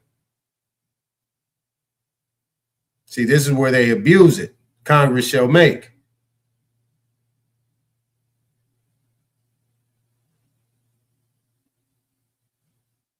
Now, Section 3, treason against the United States shall consist only in levying war against them or in adhering to their enemies, giving them aid and comfort. No person shall be convicted of treason unless on the testimony of two witnesses to the same overt act or on confession in open court. Right? So we here, and then we're here. All right? So if a judge, attorneys, or anybody else that operate in an official capacity say what they said, right? This is what they said up there. They talked about democracy and the democratic process. That means that they absolutely are not operating from this standpoint right here, and they're not operating from this oath right here.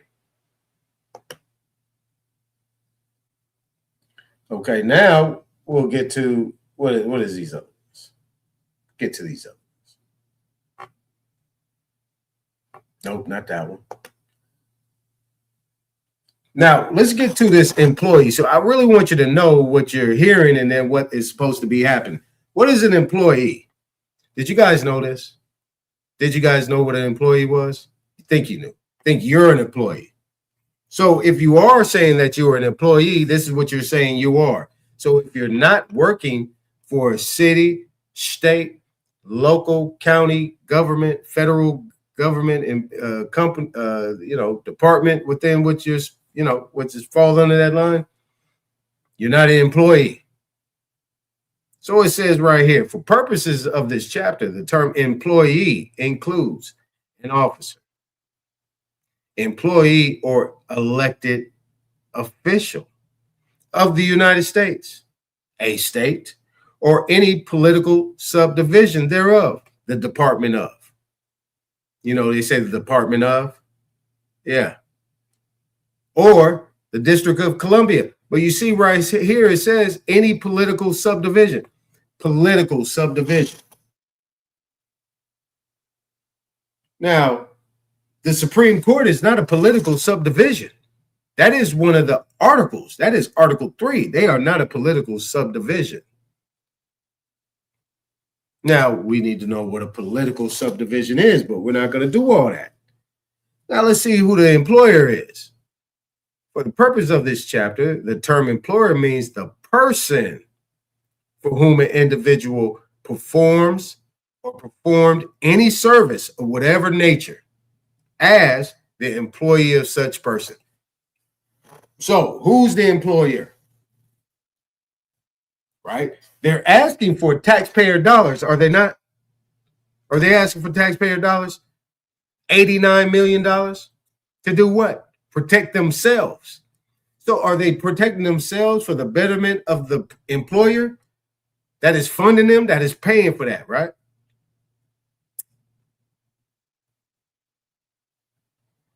Okay.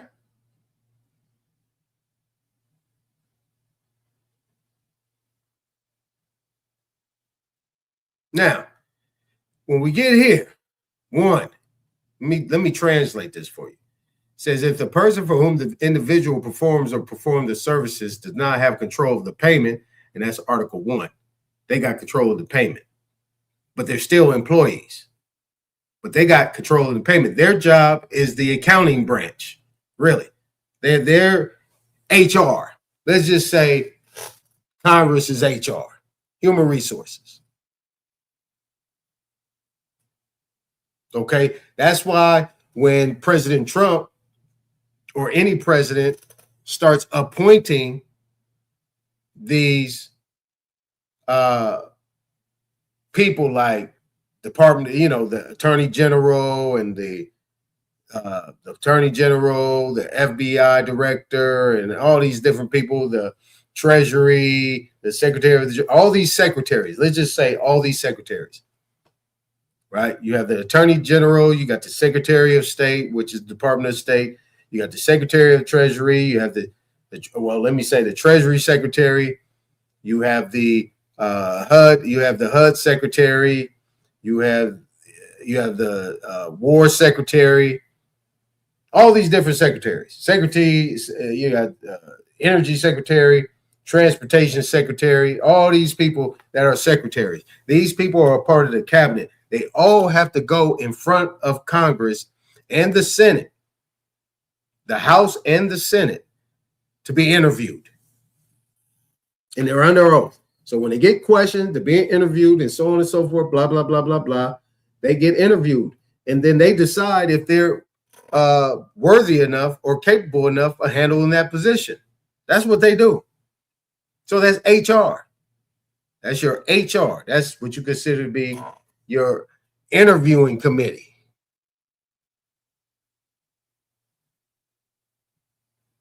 Right? And you do have a president of these houses of Congress. These people are president. See what I'm saying? Now, you guys with me? Cool. So we got a clear idea of what we're dealing with here. Employer, employee. Now, what to say? In the case of a person, because it's saying wages here. Isn't that on your W-2, wages? You need to reimagine these things. But I know a lot of people be stuck. I need a job. I need a job. But you ain't even looking at it. The question is, do I have to fill out this W-4? No. Okay. But if you don't, you're not getting hired. Okay, cool. I got a lawsuit. Thank you. I'm not going to tell you that, but I'm not signing that. You said I don't have to. It's voluntary, so I'm not doing that. You got any other forms I can fill out in order to do this? I want to be responsible for my own taxes.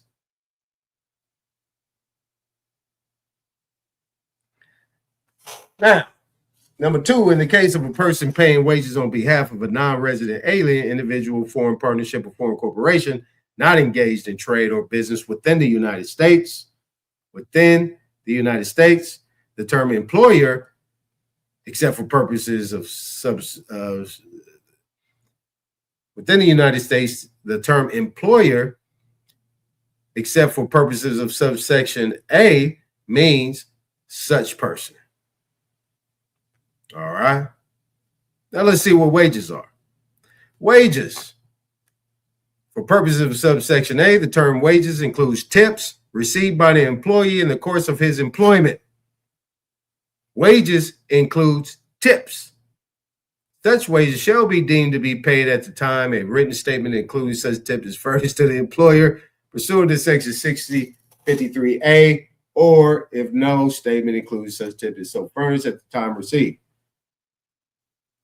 You remember Trump did that, no tax on tips. So all of across the board are not fully disclosing. See, all this stuff is what? Voluntary. You want to see? Let's see. Let's take a look. Let's take a look.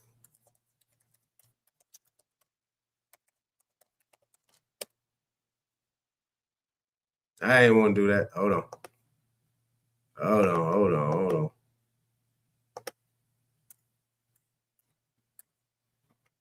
Get out of here. All right. Hold on. I ain't mean to do that.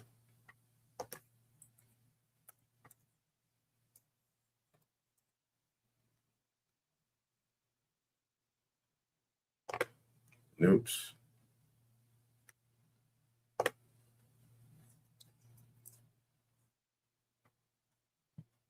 There you go.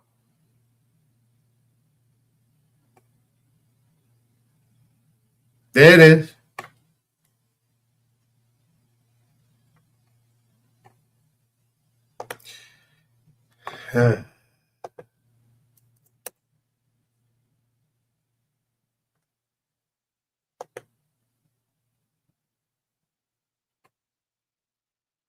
There you go.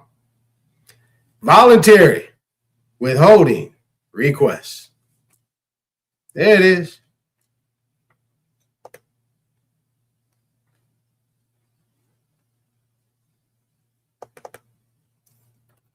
This is to do it like this because I think it's another one. Yeah, there you go. See, this is an employee's withholding certificate. You see? They're not giving you the right one. They're giving you this one. See, and then you have a W-4V. What does that V stand for? Right? That V stands for something. I'm not about to spend a whole lot of time on it. I just want you guys to take a look. Just take a look.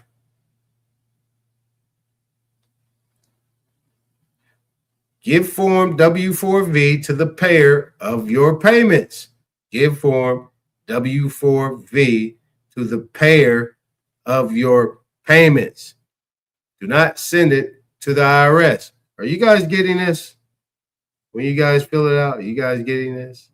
Are you guys getting this? I don't know. I don't know. Now, we're past that. Now, we got that clear. We got that clear. We got that clear. We got that clear. All right. Now, let's go over here to democracy. What are they saying about democracy? Democracy. Now, Black's Law is saying it is that form of government in which the sovereign power resides in and is exercised by the whole body of free citizens, as distinguished from a monarchy. A whole body of free citizens, as distinguished from a monarchy, aristocracy, or oligarchy. According to the theory of a pure democracy, every citizen should participate directly in the business of governing, and the legislation assembly should comprise the whole people. But the ultimate acknowledgement of the sovereignty being the distinguishing feature, the introduction of the representative system, does not remove a government from this type. However, a government of the latter kind is sometimes specifically described as a representative democracy. Democracy is loosely used of governments in which the sovereign powers are exercised by all the people, or loosely, or a large number of them. You see how they twisting it up a little bit? Now let's go over to republic. Republic. Republic. Here we go.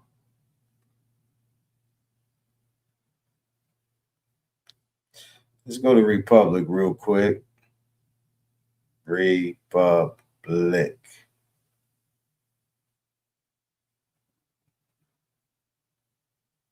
All right. So, right here, the Republic, a commonwealth, that form of government in which the administration of affairs is open to all citizens. In another sense, it signifies the state, independently of its form of government. Republican government, a government in the Republican form, a government of the people, a government by representatives chosen by the people. So, that in comparison to a democracy. The democracy is that mob rule of people that are now that you're looking at is saying, hey, the Justice Department, they are actually, she is actually saying at that time what I don't think anybody caught. But let me explain to you. What she is saying is that Article 1 and Article 2, they have their own democracy of doing things. We want in. We want in.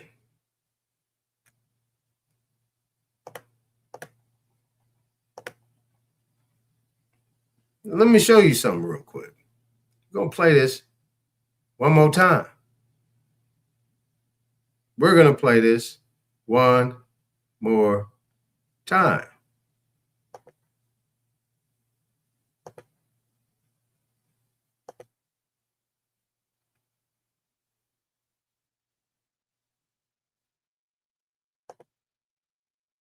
Longer term plan to increase the size of our details to come closer to cabinet level efficiency. Cabinet level efficiency. I'm going to read this, going to listen to this again, because this is what the Article 3, well, if the Article 3 is done, is the Article 3 was supposed to be the mitigating factor to be neutral between Article 1 and Article 2. Article 2 was put in place to fight Article 1 to make sure that they did not turn into a mob, that this was of and for and by the people. Article 2 came in as an enforcement branch, and then once the enforcement branch, you start having these fights between each other. This is why the judicial branch came in order to mediate between these two, to keep the balance. This is why they always going to. That's why either Congress is going to the Supreme Court to fight Donald Trump, or Donald Trump is going to the Supreme Court to fight against what Congress is not doing. Making sure they don't overstep their boundaries. And this was the interpretation of what the rule of law is. What is the Constitution saying? What is supposed to be done by your party? Well, not your party, your article, your article. Now, what they're saying is they want in. They want to be a part of politics. They are mentioning democracy. I'm going to play this last thing and then we're done. Thank you for your warm comments on Senator Graham. I, like many Americans, watched your interaction with him during your confirmation hearing. It was a good moment of bipartisan candor, one that we don't have enough of in this town. And I want to thank for $89 million for security, including 24/7 protection, additional protective personnel, and cybersecurity enhancements.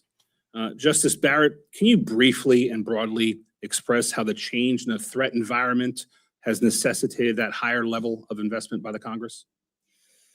I think it's because, when I was a law clerk, Justice Scalia did not have protection all the time. Justice Kagan mentioned she didn't have it when she began, but now the threats are constant and they're always there.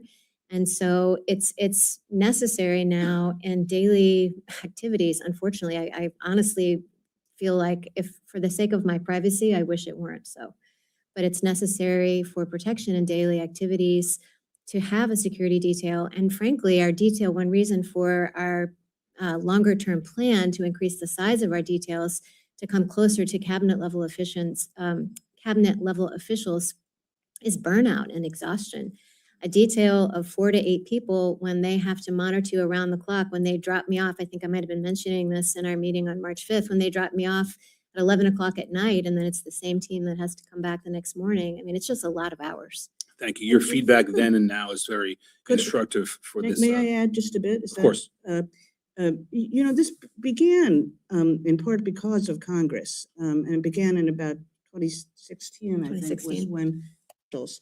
And we're very grateful because Congressman Issa and Congressman Cummings, that required that they look at different institutions and departments, security personnel, and they came over to the court and they said to the Chief Justice, this was how the chief, and we think that you have to do better. And a little bit like, do we really? Because it's easier living life without security than living life with security.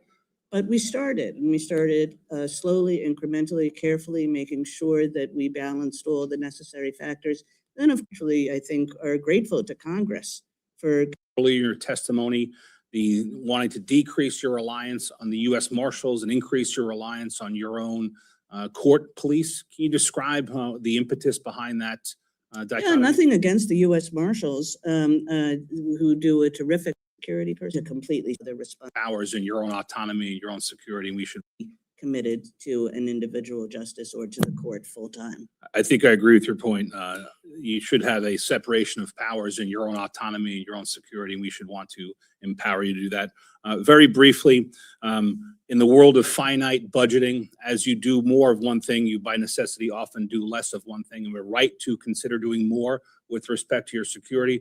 Are we missing something when we do that? Are we doing something less when we do more with security? Are you doing less work? Are you delivering less opinions? Are we somehow degrading your ability to deliver justice in other areas? I think we carefully steward our resources, and I think our budget reflects the needs that we have to continue fulfilling our constitutional mission. Thank you. Appreciate you being here. I yield back, Mr. Chairman. Thank you, sir. And like right there, that was a threat. Like, we need our money up so we can do our job. So we need to be up there on that level with you guys. You guys are actually bringing us down. So instead of them actually removing these things, they're basically saying, yeah, we want in with you guys. We're going to press the line on you. And we want to be in that position that you guys are in.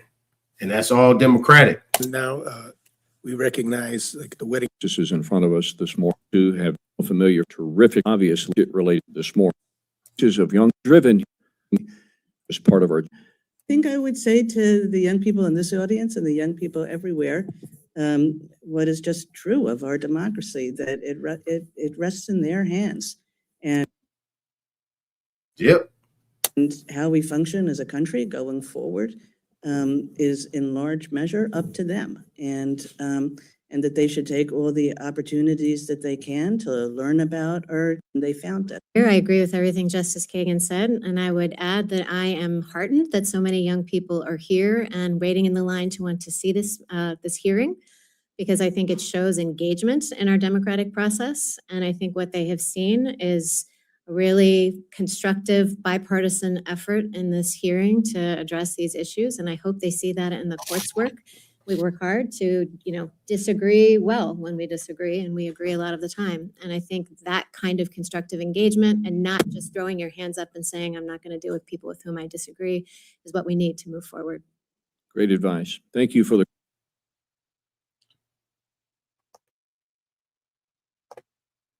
So, what do we have here? We have something that is very obvious. I mean, for all you guys that still have faith in this system, I just want to give you another aspect, another angle of it. You guys still have faith in this system. That what we just heard is that 2 justices is coming here complaining about not have enough money to protect themselves and their family. They can say whatever they want to say, and it's all stemming off democracy, to protect our democracy. They want their democracy. Remember, I showed you these other people. Our democracy, our democracy. This is their democracy. This is their thing. You know what the mob say? Our thing. This is their thing. This doesn't have anything to do with anybody else. You get a Donald Trump within that system every now and then. But it's going to fizzle out. It's going to fizzle out.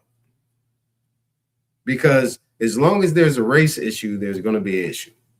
Outside of that, I'm not going to say too much more about it. But at the end of the day, you know, hey, what do? What we do is take care of ours. So I just take the things that I'm showing you and try to apply it. You see what I'm saying? Because at the end of the day,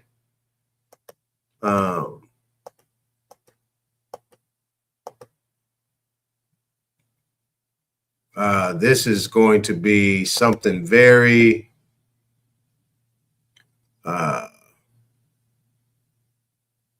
difficult. It's going to be very difficult to overcome, because it's hard to find whether the people are coming or going. But I'll do my best to keep translating and try to see how I could break some of these things down for you. But that I just looked at it I was like, oh, the Judiciary Committee. I know my situations I have with these people. I know other people that had situations with these people. So if they're up there talking about money, and then they're talking about, well, we don't know how much work we could put in if we're not getting this money, then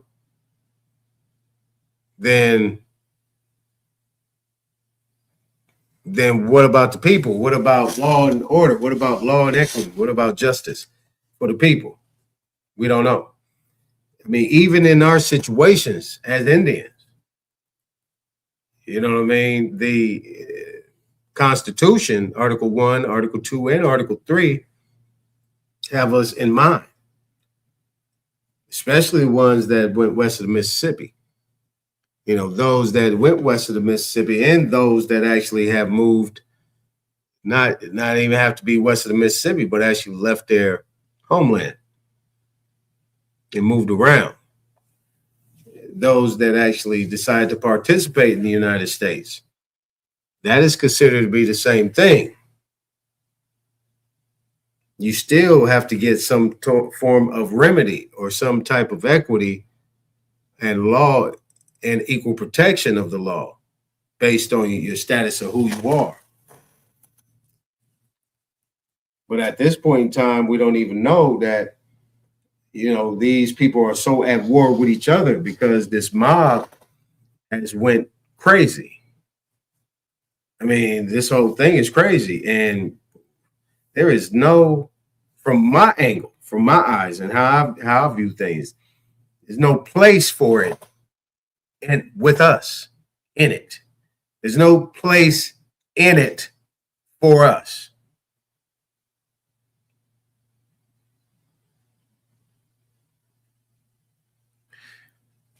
But that doesn't mean that we still can't operate within it and without it by still maintaining our own authority and autonomy.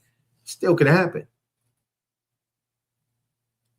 So making a proper claim and making sure it's done in a way that it has to be done, then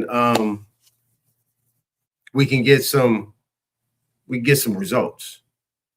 You know what I'm saying? We'll be able to get some results. But anyway, I'm done babbling. You know, but at the end of the day, this was very, to me, it's kind of disturbing a little bit. You know what I'm saying? It's kind of disturbing to me that, you know, this is what is pretty much coming at, it's, you know, coming at the end. Coming at the end. Appreciate you, Enots. Yeah. But that's what's going on here. You know? But shout out to everybody, man. You already know what time it is. I was a little late. I'm on 4 hours. You know I went over time like normal. So don't even hold me to it. Yeah, know what I'm saying? Yeah, man, next time, man. I just got into it. D-Cobb, we'll just deal with it next time. Everybody here, Richie Rich, Isness, Old Dude, King Chameleon, Darvis, everybody else, Big Dog Philly, and everybody else that did not type in the chat. Yep. That's what I do, man. Try to make sense of it. Try to make sense of it.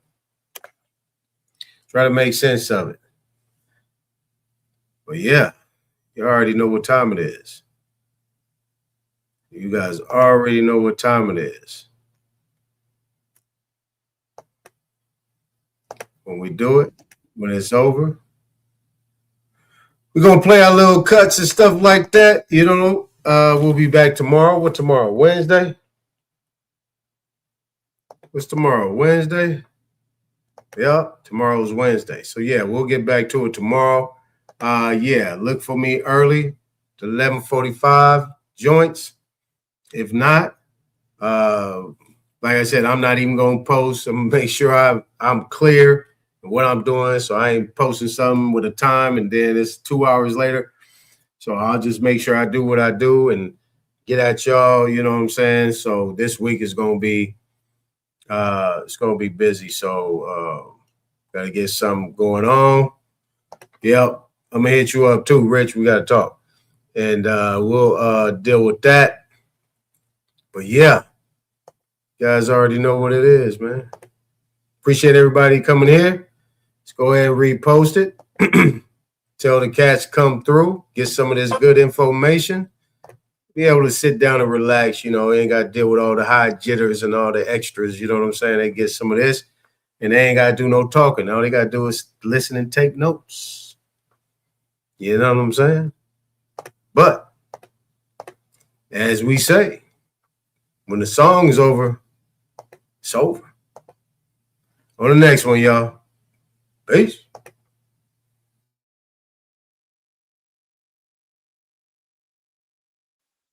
We want freedom by any means necessary.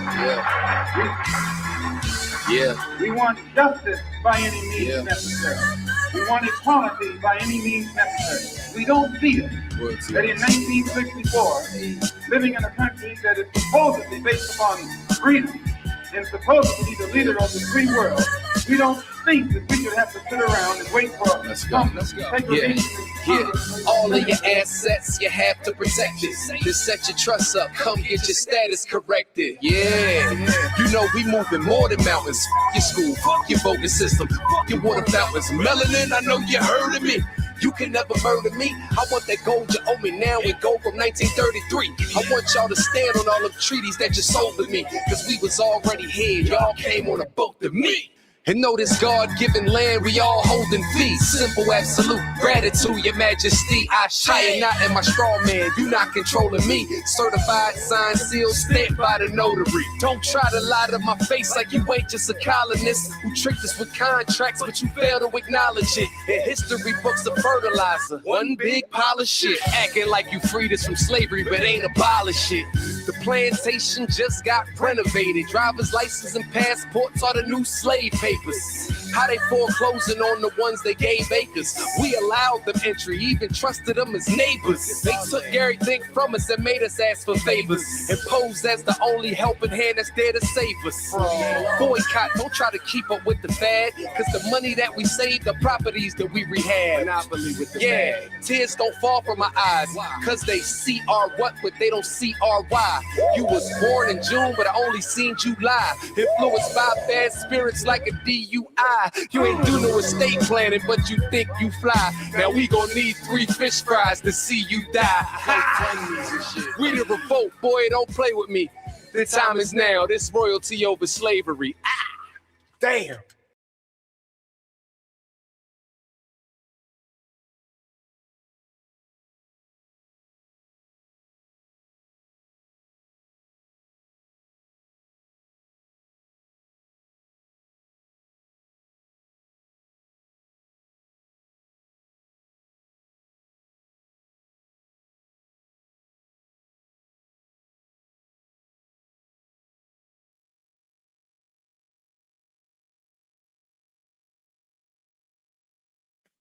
Don't move it. Don't move it. Don't move it. Yeah. Don't move it. Don't move it. Don't move it.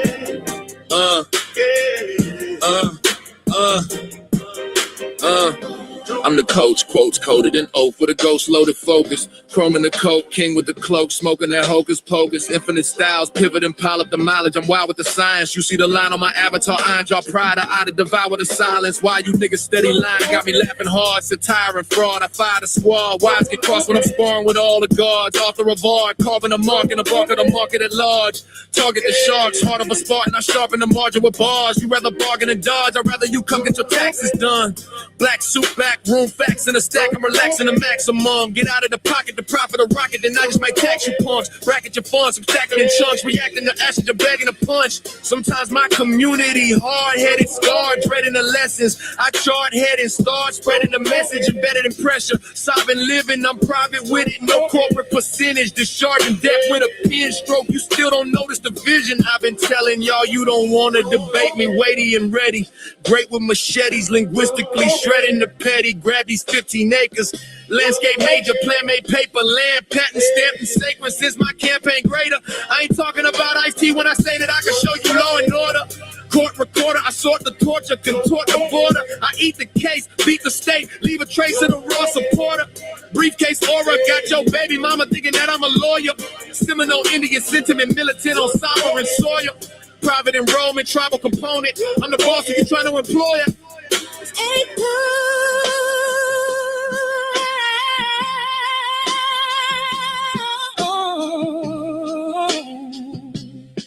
Gosh, baby, infinite.